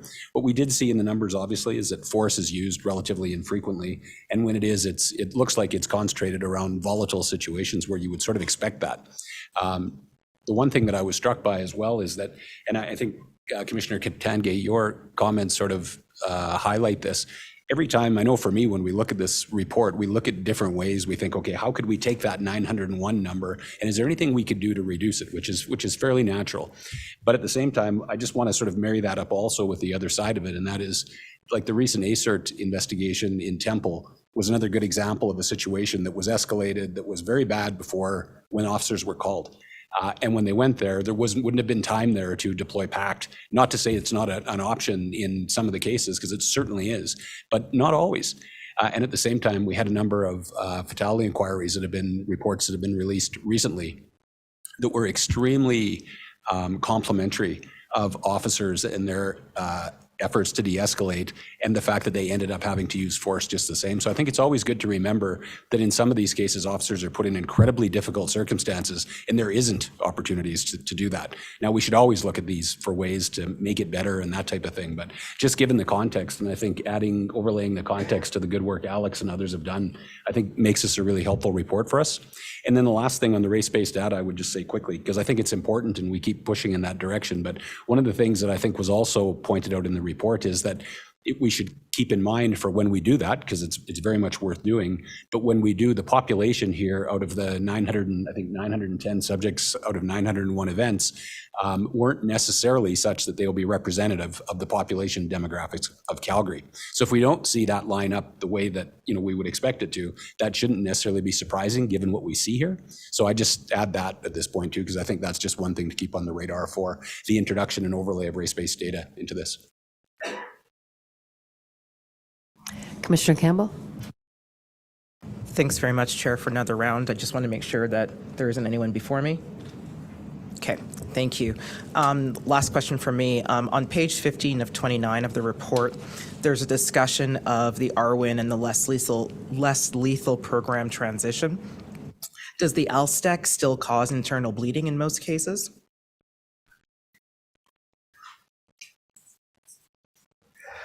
It's a similar platform, but my understanding is when they went to that platform, they considered the potential injury to subject and to try to minimize that. So I think it's a progression. Okay. But I'd have to defer to Mark or Jerry on the exact specifics if they have that.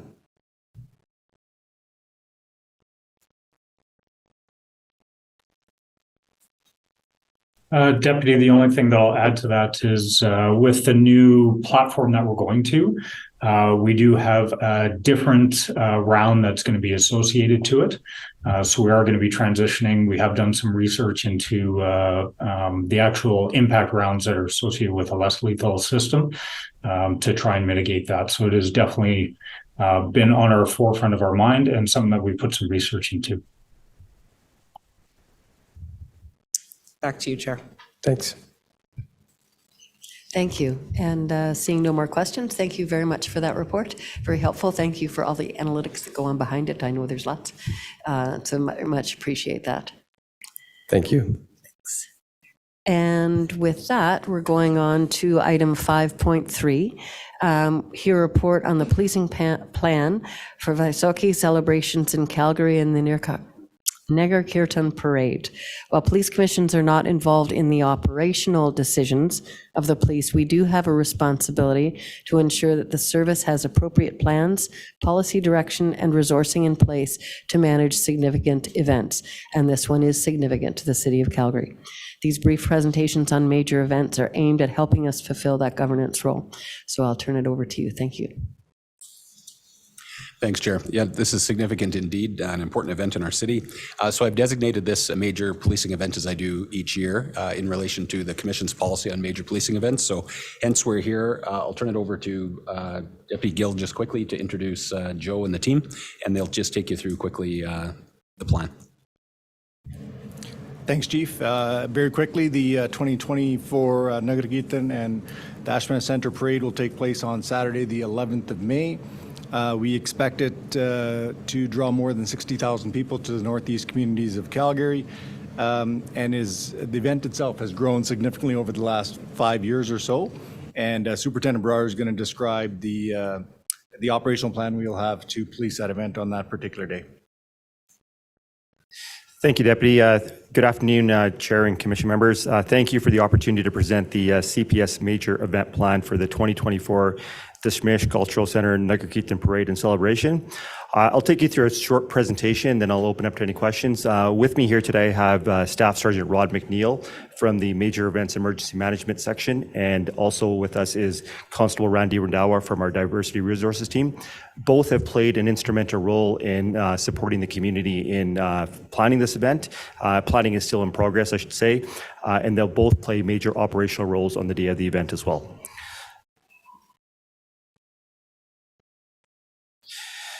The Nagar Kirtan Parade celebrates the Sikh holiday of Vaisakhi. Vaisakhi is a significant holiday in the Sikh culture for two reasons. First of all, it celebrates the spring harvest. And secondly, it marks the establishment of Sikhs as a collective body in 1699. The Nagar Kirtan is a procession followed by a celebration and a feast. Vaisakhi takes place on April 13th. However, in Calgary, it's celebrated, like the deputy said, on May 11th due to incremental weather and things along those lines. In the past, it used to be celebrated on April 13th, but it was very cold, so we moved it to May, and we seem to experience really good weather on the weekends there. The Dashmesh Cultural Center in Northeast Calgary has hosted the celebration for as long as I can remember. As the diversity in Calgary has increased, so has the population of individuals originating from India, which has resulted in Nagar Kirtan becoming the second largest parade in the city of Calgary, second only to the Calgary Stampede. This year's event is expected to draw more than 60,000 attendees, both locally and from neighboring cities and provinces as well. As such, this event, like the chief said, has been designated as a major police event. The CPS has the necessary policies, tactics, and resources for efficient and effective policing of this event while maintaining regular service delivery to the rest of Calgary. Led by the CPS Major Events and Emergency Management section and other city partners working closely with the city and provincial partners and public partners to ensure safety while minimizing disruptions to the community. The parade will start around 10 a.m. at the Dashmesh Cultural Center in Northeast Calgary in the community of Martindale and at Prairie Winds Park, where a celebration will take place. The entire event normally runs from 10 a.m. to 3 p.m. However, the planning team will be starting as early as 6 a.m. and staying as late as 6 p.m. We have worked with partners to ensure safety during the parade and celebration in the park. There will be lots of resources deployed during the actual parade itself and in the park as well. There will be private security. We'll have search and rescue there. There will be partners from the City of Calgary, Community Standards Bylaw, Calgary Transit, City of Calgary Fire Department, Calgary Parking Authority, Calgary Parks and Recreation. And there will be engagement from our Diversity Resources team throughout the event as well. There will be a full complement of traffic section members to deploy to ensure pedestrian and motorist safety while maintaining regular traffic flow. Additional officers will be deployed on foot patrol, horses, mountain bike. There will be several other units, such as the recruiting unit on site, District 5 CROs, the diversity team, and we have normally anywhere from 30 to 40 members of the Sikh community who are employees of the Calgary Police Service volunteer their time to participate in the parade as well.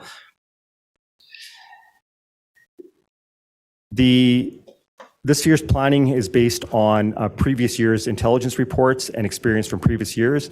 As mentioned earlier, we're well equipped to police this event in a manner that ensures public and participant safety while minimizing impact to the community. If you have any questions, we can take those now. Great. Thank you. Any questions from commissioners? Yeah. Commissioner Siddiqui? I didn't have a question, but I just wanted to thank Constable Randawa on your work for this, but also your work in the community. You are all over my Facebook page all the time, and people speak very highly of you and the work that you're doing in all the communities that you're working with. So I just wanted to say that. Thank you. Okay. Thank you. Commissioner Hope. Yeah, thank you very much, Superintendent Farrar and the Chair for giving me the opportunity. Just had only one question, because given the fact that this particular celebration is increasingly visible, is that changing some of the risk assessment dynamics that have to be thought about in, unfortunately, this day and age where you might have lone individuals who are sort of seeking to take advantage of that kind of publicity, and how prepared is the CPS for that? Good question. And two of the things that have changed, obviously, the crowd sizes, managing a crowd that large, hosting a parade in mainly a residential area. So we all obviously have concerns for motorist and pedestrian safety, missing children and things along those lines. So that's one part of it. And the second one is we did for the first time, and we're seeing this across Canada and actually across the world, there being some demonstrators at these events. So we are prepared to deal with those as well. Thank you, Chair. Any other questions? No, and I will thank you for that, and I hope you have wonderful weather when you get there, and that it goes as well as we can hope. I know that the World Petroleum Conference and other places, we've got great experience, and it'll all come together, so thank you very much, and I do wish you some wonderful weather. Yes. Thank you. All right. Thank you.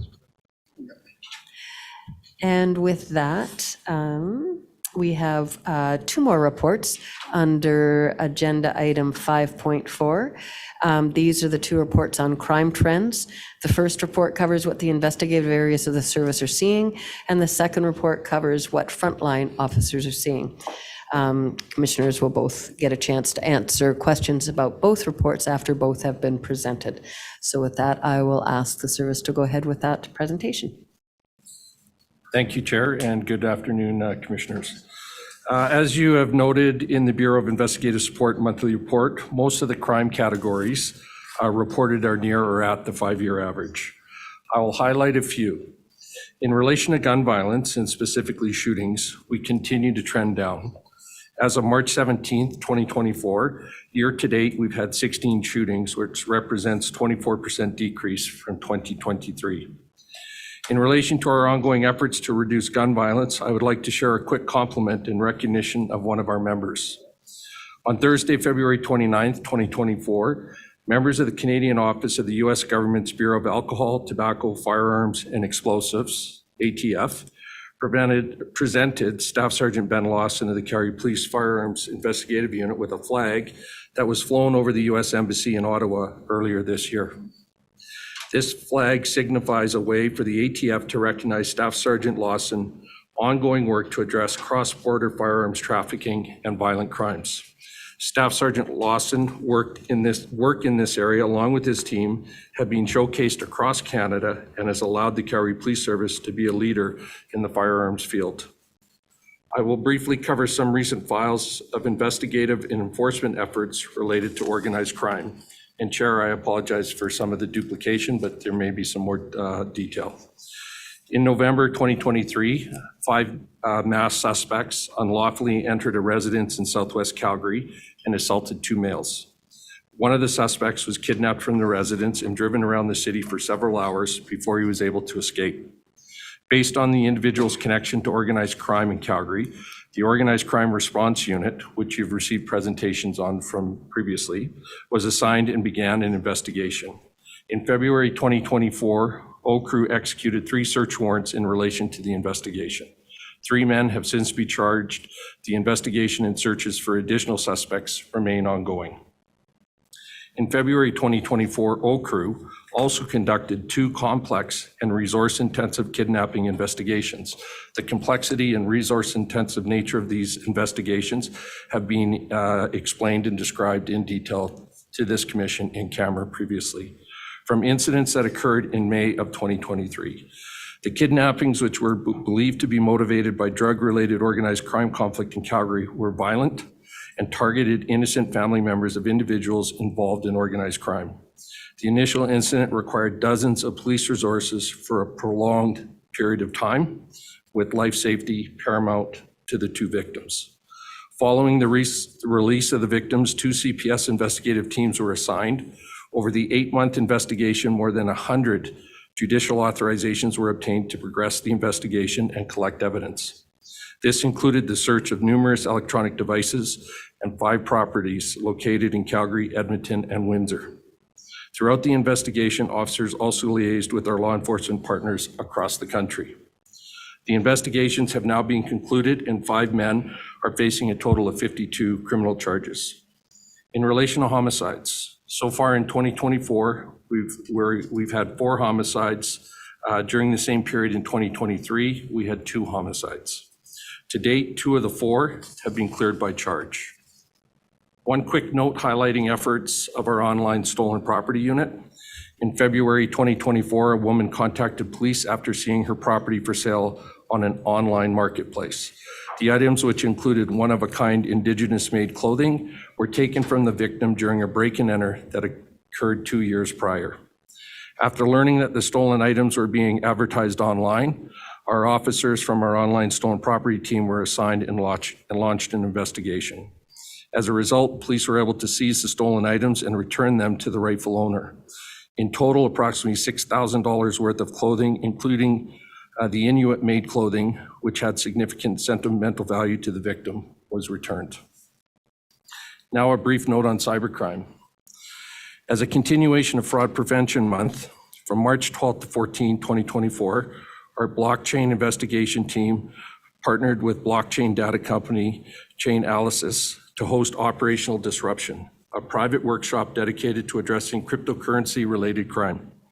Through the findings of this workshop, more than 770 victims, 119 which were Canadian, were identified as victims of cryptocurrency fraud with an estimated combined loss of roughly $59 million. This collaborative event brought together representatives from law enforcement agencies, including the RCMP, the Lethbridge Police Service, the Delta Police Department, Homeland Security Investigations, and Cryptocurrency Exchange, NDAX, and Binance. Together, participants discussed proactive policing and disruption strategies to combat fraudulent activities within the cryptocurrency landscape. This included focusing on a tactic known as approval phishing. Approval phishing is a scheme increasingly used by romance and investment scammers and poses a significant threat to individuals engaged in cryptocurrency transactions. Unlike conventional scams where victims directly transfer funds to perpetrators, approval phishing involves coercing users into approving malicious blockchain transactions. Scammers using this tactic will attempt to build trust with the victims by offering convincing information on a range of investment opportunities that promise a large return. The scammers will often connect with the victims online through social media, apps, or pop-up ads that require the victim to grant approval to blockchain transactions. This approval then grants the scammer access to specific tokens within a victim's digital wallet, which ends in unauthorized funds being withdrawn. At the conclusion of the workshop, shop, swift action was taken to notify individuals who are identified as victims impacted by these types of scams. By leveraging support from the exchange companies, victims were contacted and warned of the scam in hopes of preventing further victimization. The joint initiative led by the Calgary Police Service and Chain Analysis highlights a commitment to proactively policing strategies aimed at protecting Canadians from exploitation with cryptocurrency. That's my Bureau report. I'll turn it over to Deputy Gill. Thanks, Paul. Good evening, Chair. Good evening, everyone. This is the Bureau of Community Policing's crime update for the month of February.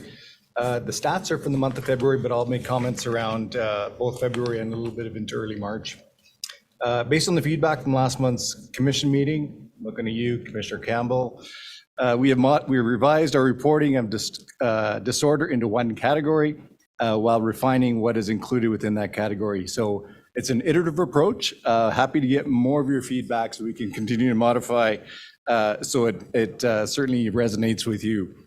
Specifically, the term disorder refers to calls for service from the public related to behavior such as disturbances, open-air drug use, mental health concerns, noise complaints, suspicious people and vehicles, unwanted guests, welfare checks, and indecent acts. A full list of all categories included in social disorder can be found in the appendix. Essentially, these are calls for service from the public involving concerning behaviors that are witnessed and reported by Calgarians. Disorder was down in February over the 5-year average. The Safe Public Spaces snapshot that is in the attachment has year-over-year comparisons. You will see at the bottom of the graph that shows how we are sitting compared to the previous 5 years. The top 5 disorder call types are unwanted guests at 1,795, suspicious persons 922, disturbances 848, suspicious vehicles 558, and mental health concerns 350.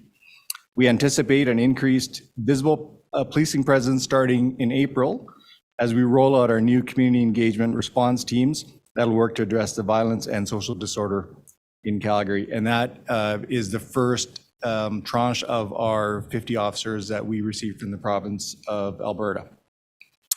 This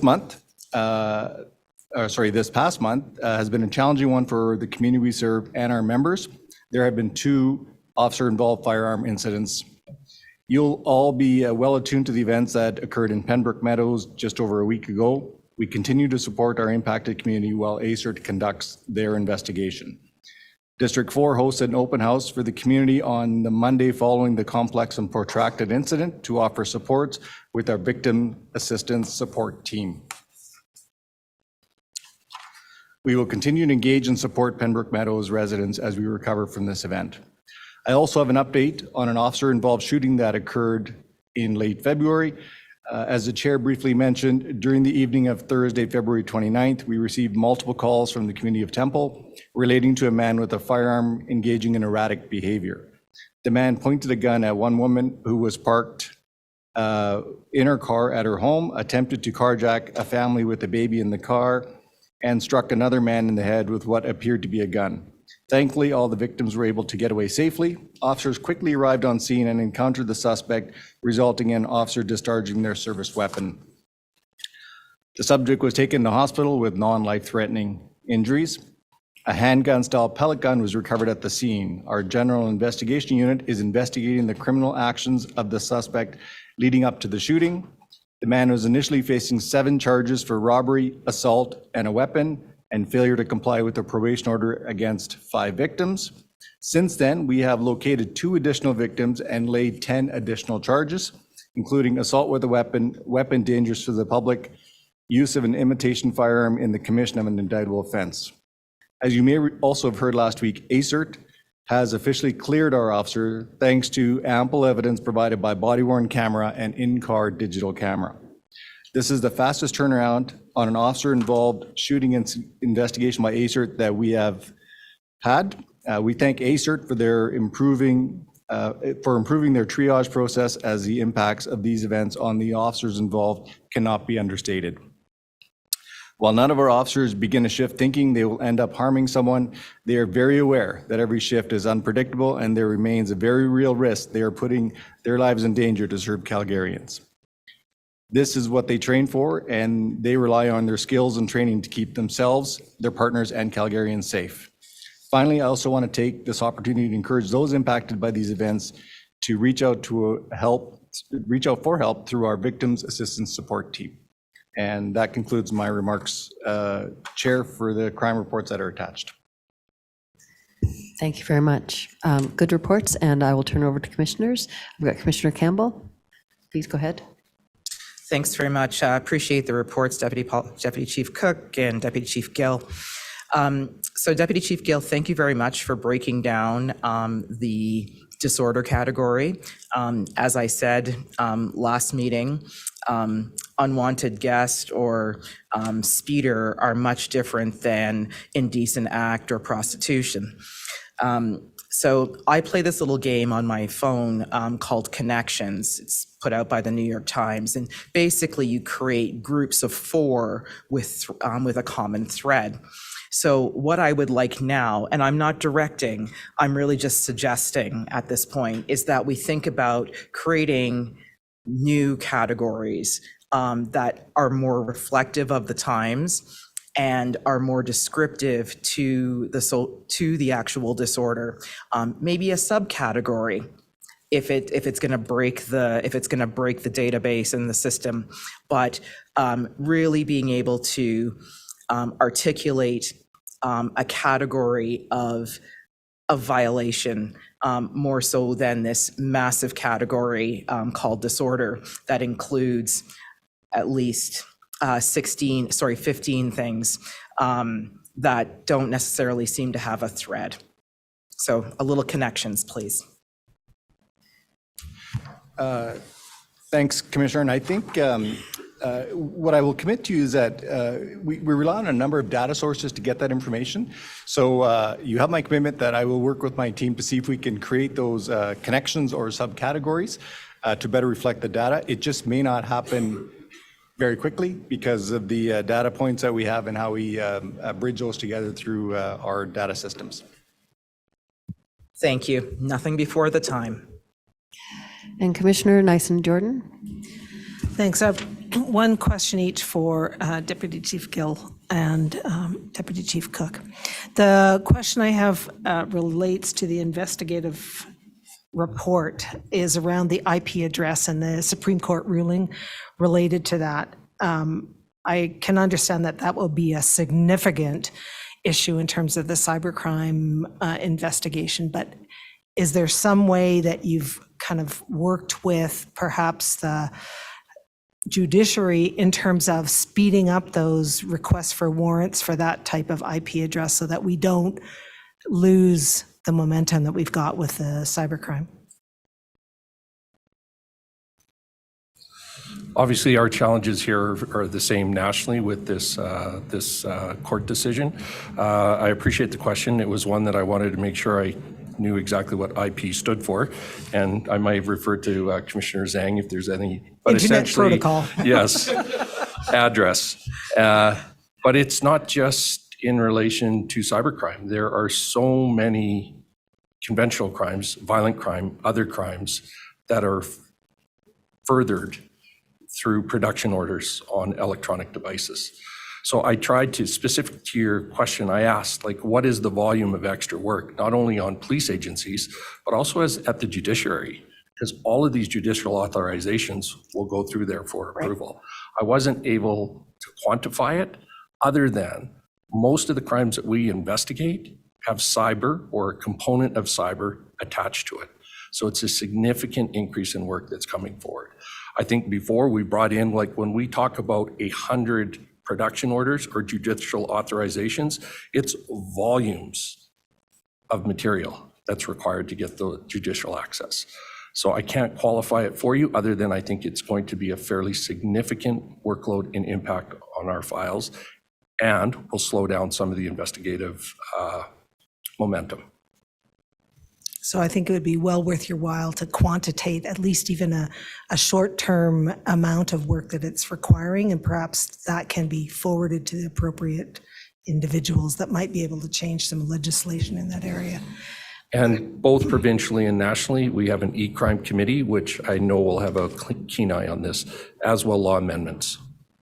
Perfect. The question that I have for Deputy Chief Gill relates to the issue that you identified in the report related to the traffic tickets and the information provided back in terms of disposition of those tickets through the APIS system. Is that going to be fixed? I mean, I think it's important that constables and those on patrol who are putting out the traffic tickets need to understand what happens to them at the end of the road.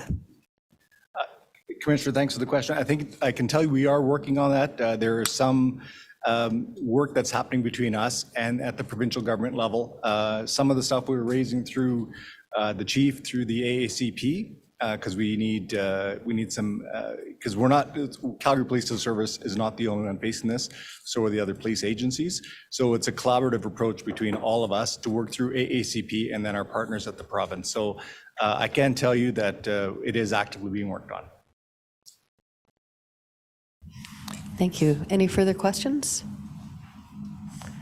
No, with that, I will say thank you for these reports. And in order to finish this section, we need to accept these reports for information. So the motion is move and second to receive the chief's reports for information, traffic safety plan, CPS year-end de-escalation use of force report. 5.3 is the major policing event, and 5.4, the two reports we just heard. Commissioner Mallon and Commissioner Nyson-Jordan to second. And the vote, is there anyone against receiving these reports? Seeing no one against, I will assume that they are approved. So with that, we'll move on to section 6, the Executive Director report. This is from the Executive Director. It's a written report. There is no verbal presentation, and I will ask if any commissioners have questions. Seeing no questions? Sorry? There's, there was no verbal and no written report. So, all right. Any questions for the Executive Director regardless? No questions at this time. All right. Then the second section here, agenda item 7, are written reports, other reports from commissioners. Commissioners sit on various associations and committees, and from time to time there will be reports here. And I will ask if there are any questions for those representing various associations. No? All right, so we can move from that one. And we'll move on to agenda item 8, which is the public participation portion of the agenda. We will invite public guests who registered to speak to do so. Our public participation process is designed to balance the desire to hear from the public with the need to keep meetings at a reasonable length. Those of you who registered to provide a presentation will have 4 minutes to speak, followed by commissioners having an opportunity to ask brief, clarifying questions. Those who register to ask a question will have 2 minutes to speak, followed by a member of the Commission or Calgary Police Service having 2 minutes to respond. Please keep your comments to the topic you provided when you registered. We also cannot discuss a complaint about any specific employee or interaction with the police. If you'd like to discuss a complaint against an officer or other employee, please contact our Public Complaint Director or the Calgary Police Service Professional Standards section so that it can be properly addressed. I would also like to thank everyone who took the time to send us written submissions prior to this meeting. They have been provided to everyone on the Commission as part of the meeting materials, and we appreciate you having taken the time to write and share your insights. And finally, a reminder to members of the media that we will hear from the public first, and then we'll hold a media availability for you. So with that, I will ask Director Odland to please put through the first speaker. Thank you, Chair. Our first speaker, as a reminder, has been approved to have 2 sections, and so she'll do a 4-minute presentation, and then you have approved her to have 2 minutes to ask questions. It is Ms. Angela Whitney, and I see she is online. Angela, are you able to turn on your video and unmute?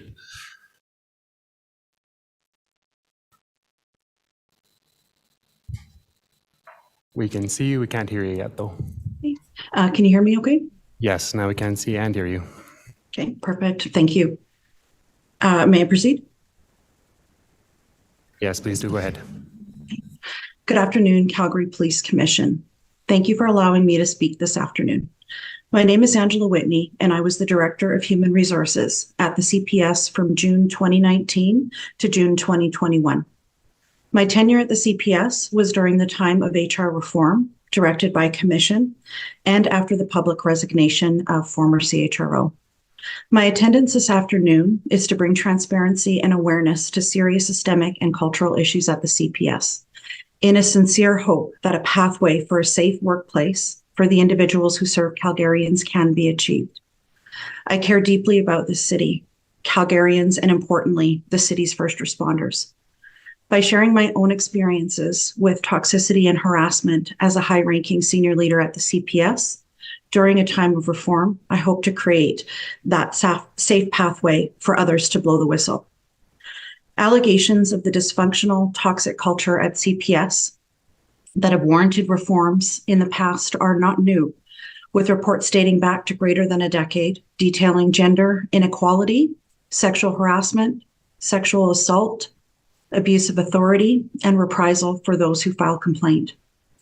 My own experiences, as noted, as a high-ranking leader during an HR reform ordered by Commission, included gender inequality, abuse of authority, harassment, an inability to properly ensure a workplace free of harassment per occupational health and safety and Bill 30, a lack of respect for equity, diversity, and inclusivity, and no psychological safety. Since leaving the CPS, I continue to hear from sworn and civilian employees who are suffering similar or worse experiences still. And as a Calgarian, I continue to see alarming symptoms, such as the chief dismissing racial profiling as non-serious and the subsequent legal decision declaring that as unreasonable. The province of British Columbia launching a criminal probe into police training similar to what occurs here in our city. This speaks to me that meaningful change has not occurred thus far. I implore Calgarians to demand accountability, and I request our Minister of Public Safety to intervene. Full transparency is in Calgarians' best interests, as our tax dollars are being wasted tremendously by allowing this dysfunction to fester. Importantly, I am imploring those who have had the same or similar experiences to come forward and blow the whistle. Without your voice, there will be no change, and it will allow these issues to remain away from those who have the ability to enact and enforce sustainable change. I will finish with a final statement. I feel that intimidating a victim of workplace harassment for blowing the whistle should raise concerns within our city. Neufeld notes the chilling effect of my public comments about the toxicity I have experienced during my time at CPS through the reform. However, the chilling effect, I believe, has been made by his actions. The message Neufeld is sending to members of the CPS and to Calgarians is this: if they raise concerns or report their abuse, they may face severe personal repercussions. This is not acceptable. It is additionally alarming and deplorable that the Commission Chair, a position that Calgarians are expected to trust, supports the suing of and the use of taxpayer dollars to seek injunction, silencing the voice of a whistleblower in order to eliminate any public transparency about these important issues. Thank you, and I do look forward to a private meeting with members of Commission in coming weeks to share specific details.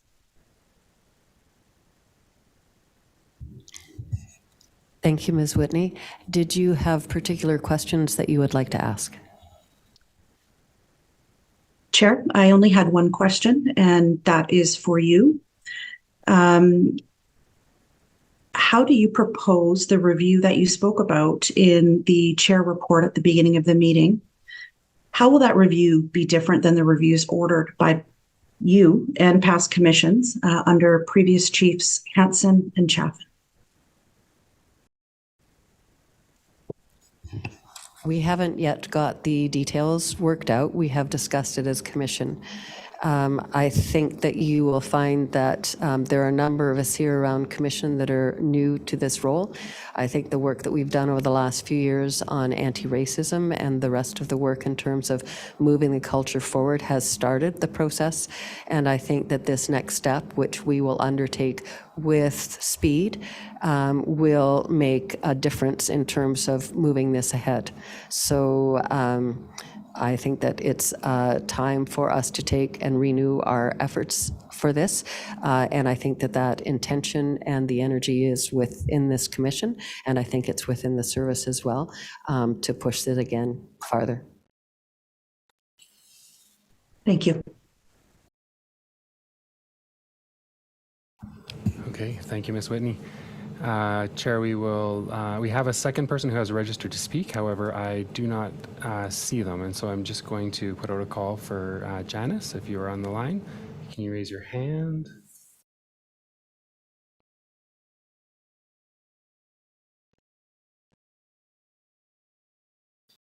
Okay, I don't see her here, and so we'll have to line her up for another meeting. So that concludes our.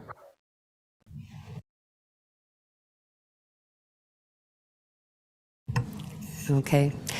With that, the public participation session brings us to the end of the agenda.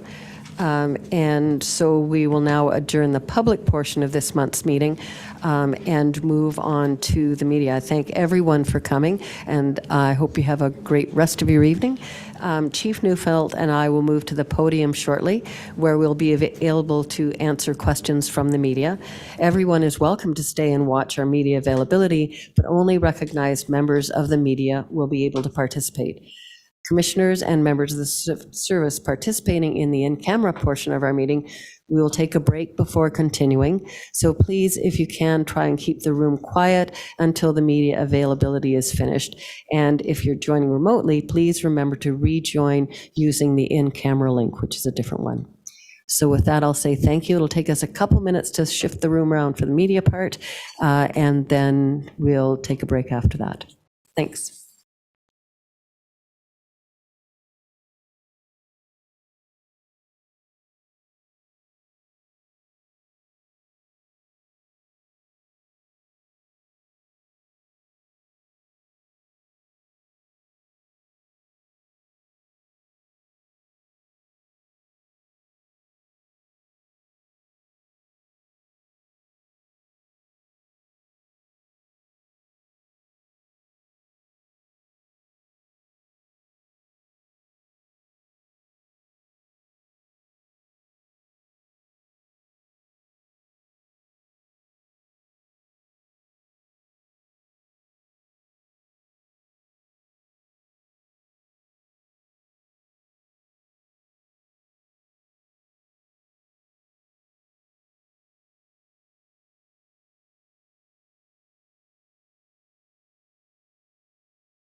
Okay, so thank you to media for your patience. So we have, we'll go with the usual protocol for those of you online of just raise your hand.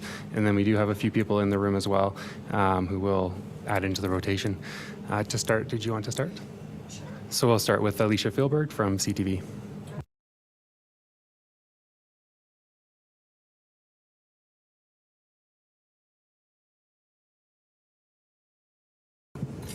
Oh, thank you.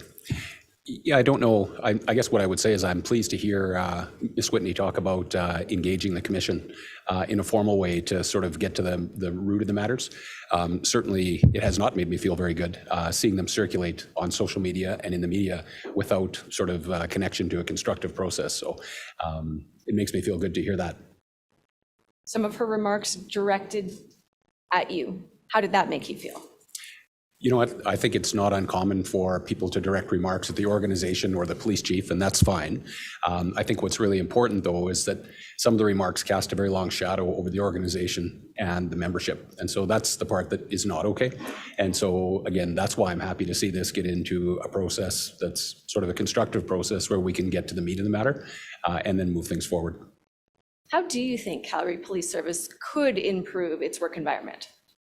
Well, there's a number of ways and a number of things that are ongoing. The reality of our work environment is that we have it's still male dominated, like the military and most police services. Lots of efforts going on in that regard. It's hierarchical, so you've got power imbalances and differentials and that type of thing. It's very high stress as well. So it can be a work environment that's rife for conflicts. So lots of work being done around making sure that we're making it the safest and most inclusive and respectful workplace that we can. I would say that there are still employees that are not experiencing it in that way, and that's not okay. But the challenge is, of course, when we've got employees, or when we talk about trying to achieve that, we need employees to cooperate with the organization and have confidence in the processes to be able to come forward. It's not okay when the information that they share gets out into social media and that type of thing. Like that's nothing that's going to encourage or give employees confidence to be able to engage those processes in any meaningful way. So again, it's very important that we end up having a more constructive dialogue around what the specific concerns are so that we can get to the bottom of them. Obviously, your name is on the lawsuit, but aside from that, what's your involvement in this? Do you plan to be at the hearing tomorrow? No, I don't. And what's your involvement? I have no comment right now in relation to the proceedings tomorrow. There has been an order directed that there be no commentary about that at this particular time. However, we will have commentary at the appropriate time. Thank you. I know, do other people want to speak to the chief first, and then we'll speak to the commission chair after that? Sure. You bet. So we'll now go to Tiffany Goodwin from City News. Tiffany, you should be free to speak.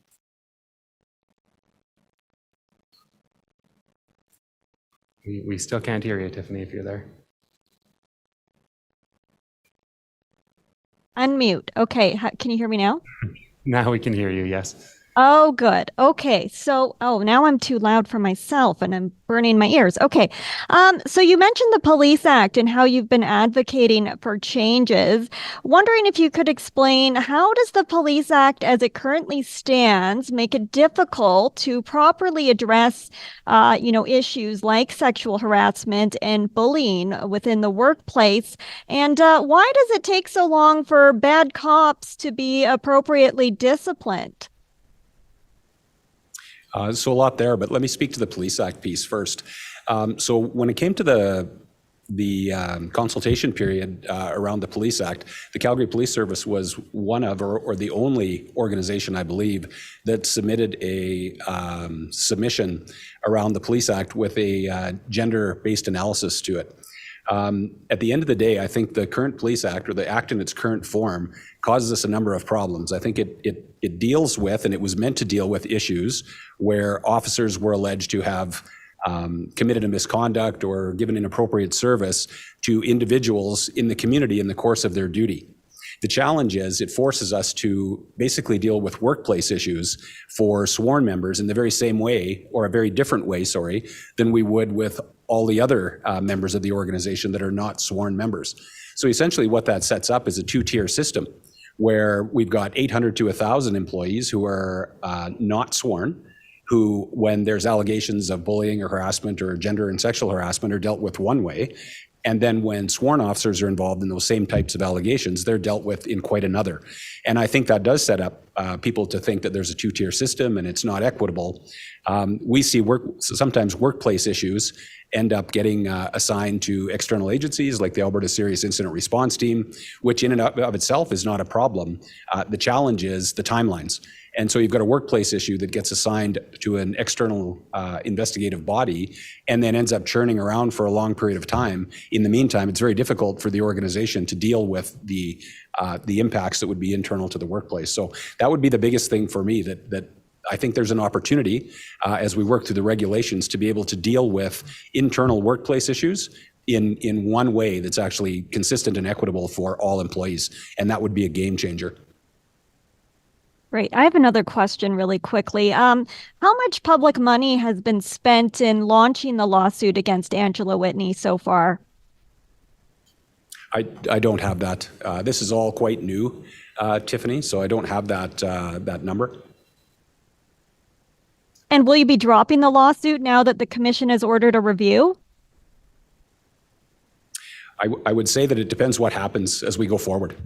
So we shall see. It's too early to say at this point. The one thing I think that's important to say about the lawsuit, though, is it's not looking for a financial award or damages or anything like that. It's simply looking for the former employee to stop making disparaging comments and releasing information that's confidential or information that would tend to identify employees into the public realm through things like social media. That's all it's intended to do. So at the end of the day, we're looking for compliance with an agreement, a standard agreement when she left the organization that I think would be very reasonable for one to expect a professional to adhere to. Perfect. Thank you, Tiffany. We're going to go on to Adam Toy from Global News. Adam, sorry.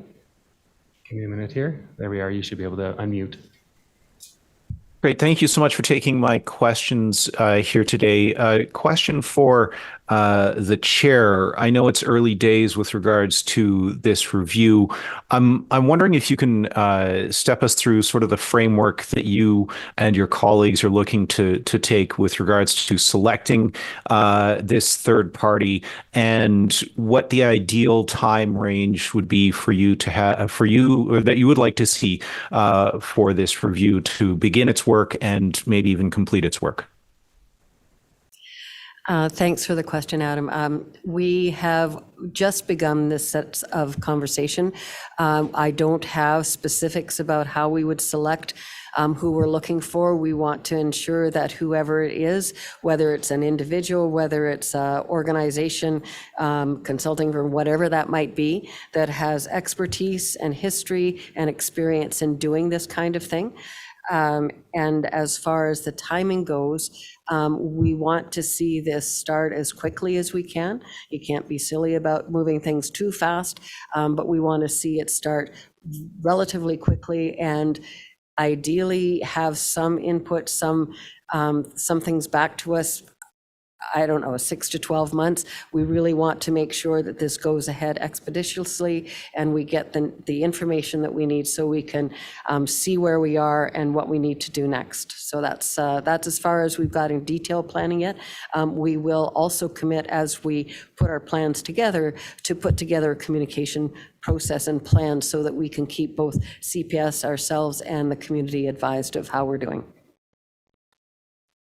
Thank you. A question for the chief. When there's these sorts of workplace reviews, what sort of insights do you look for in terms of information that you maybe weren't aware of or confirming? What do you expect out of a workplace review in general?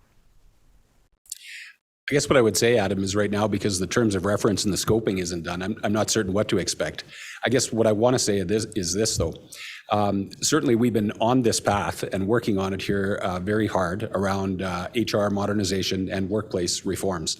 So I certainly welcome the review. I think it's a great idea. We will cooperate fully with the review. But just to be super clear, this isn't going to be a situation where we're going to wait around for 6 to 12 months or whatever it might take to get a report back to tell us what to do. We're going to continue to forge on with the work that we're doing. When the individual or the group or whoever is identified to come and do the work, as I say, will cooperate fully. I'm hopeful. I'm hopeful there are some insights to say you need to adjust here or put some extra emphasis there. I think all of that is really good. But in the meantime, I feel like we know what we need to do. We're on the path and we'll keep doing it. That is not to say it's perfect. I think any review of any workplace would find that there are imperfections and there's challenges and issues, and I think more than ever these days. But at the end of the day, we want to make sure that we have a safe, respectful, and inclusive environment for all of our employees, and that's the work we're going to continue to do. Thank you. Okay, thank you, Adam. We will go on to Joe Horwood. You should be able to speak now. Hello, you guys can hear me okay? You sure can. I see my profile picture popping up. Just a real quick question for you guys. I was just wondering if Ms. Whitney has filed a formal complaint with the commission, or if this review is being undertaken just of the commission's own determination. No, she has not filed a formal complaint. We have invited her to speak with us, certainly a couple of times over the last weeks, and she's not taken advantage of that. It sounds like that she may be choosing to do that in the next little while, but at this point, there is no formal complaint, and there's no formal contact that we've had with her directly. Would a formal complaint change anything in an investigation or a review? Would it allow you to do different things on the commission to sort of look into this? I don't think so. We have a plan that we're going to implement now, and even if she doesn't make a formal complaint, we're going to do that work and make sure we've made progress in that direction. So I don't know. We would have to see what it was, but I don't think that would make any difference. All right. Thanks very much. Thank you. Okay, we will move on to Darren Krause from Livewire. Darren, you should be able to speak. Hi there. Thanks very much for taking the questions. I guess the first question is to the chief. With regards to Ms. Whitney's comments about how your statement that this would have a chilling impact on potential HR complaints or just the process and the conversation, but her point that seeing a lawsuit might actually have the same or similar impact. How do you respond to that? Yeah, I would respond this way, Darren. So the lawsuit actually basically does not block any channels for any legitimate reporting of information that she wants to report. What the lawsuit does is seek to get her to comply with an agreement that she proposed and signed that has standard language that basically just speaks to privacy legislation that professionals ought to follow. So at the end of the day, that's all that's seeking to do. It's structured in a way, number one, that does not seek a monetary reward, as I said. It's not seeking any damages. It's seeking compliance, which I think is very reasonable. So on the other side of the coin, I think there's a chilling effect when you've got individuals who are former employees, high-ranking HR people who come into information as a result of their position, and then years later take that information into the public realm. I think that's where the chilling effect is. As I said before, we need people, our employees, to be able to have confidence in the processes we have inside the service, that if they come forward with issues, that those issues are not going to end up on someone's social media page. And that's what's happened here. So I guess the next question would be, I can recall reporting on similar cases like this as far back as 10 years ago. And I know that no workplace is perfect. You had kind of mentioned that. And we've been through these HR situations, these reviews. So what assurances can we have that anything's going to be different after we get this review? Well, I continue to be confident that we are on a good path, Darren. I think that at the end of the day, one of the challenges, I think, for commission, and not to speak for commission, but there's a lot of turnover. When you talk about culture change, that's something that has to occur over a period of time. It's not something that happens overnight. So at the end of the day, when you talk about the commission and the turnover on individuals coming onto the commission, it's hard for anybody to be on long enough to have good enough and long enough visibility to be able to say, okay, I understand the past, I understand where we are, and I understand the future. And I think what this review would do, in my own personal view, is it would allow for that. It would allow for a good start somewhere with a formal review to say, here's where we were, here's where we are, we're either making progress or we're not, and here's where we need to go. And I think that would give the commission and future commissioners, as they rotate in and off, more confidence going forward. That's one thing that's missing for me. The work that we need to do is understood. The work is underway. It's not perfect, as I said before, and we will continue to work on it. But at the end of the day, we do need to be able to continue the work in the direction that we're going. And as I said, I believe it's a positive direction. Thanks very much for taking the questions. Okay, thank you, Darren. We'll move on to Matt from Post Media. Matt, you should be able to speak. Hi there. Thanks for taking my question. Just one for the chair. What created the impetus for the review? Was it specifically Ms. Whitney's allegations, or was this being planned before this came up? We've been discussing the need to go back and look at the culture. We've done work around equity, diversity, inclusion, and we were at a point where we were looking into, say, making sure that we wanted to understand where were especially with respect to gender-based issues. And so this is something that has been raised over the last couple of months. It was Ms. Whitney's comments helped add to that conversation that we were having. But this is something that had been floated in various committees over the last couple of months. Excellent. That's all for me. Thank you. Okay, great. And now we have a couple more questions from CTV in the room here. Sorry, I'll just get the mic for you. It's for the chair. And can you, what is the goal of the police commission when hearing allegations of bullying and discrimination, and what is next in the process? Sorry, what is the goal of the commission? Yeah, what's the goal of the commission when hearing these kinds of allegations, and what's next in the process?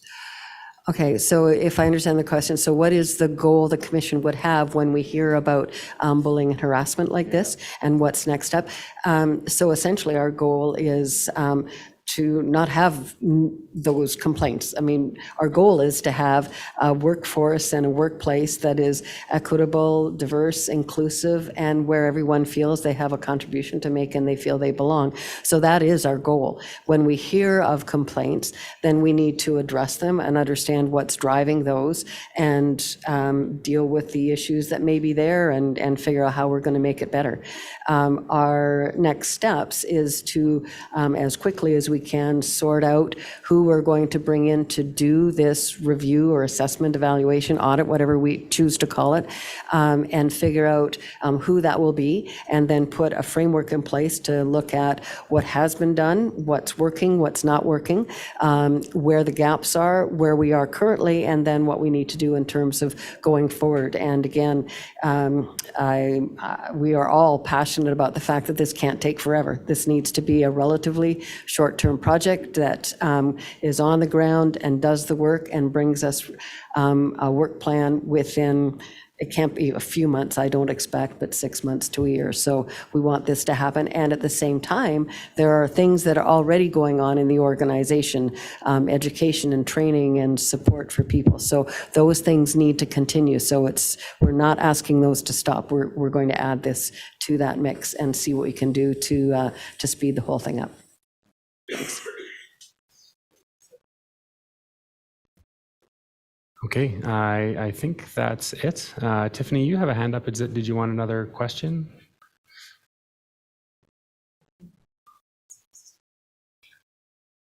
And Tiffany has now disappeared. So we are done. That is the end of the media availability. Thank you.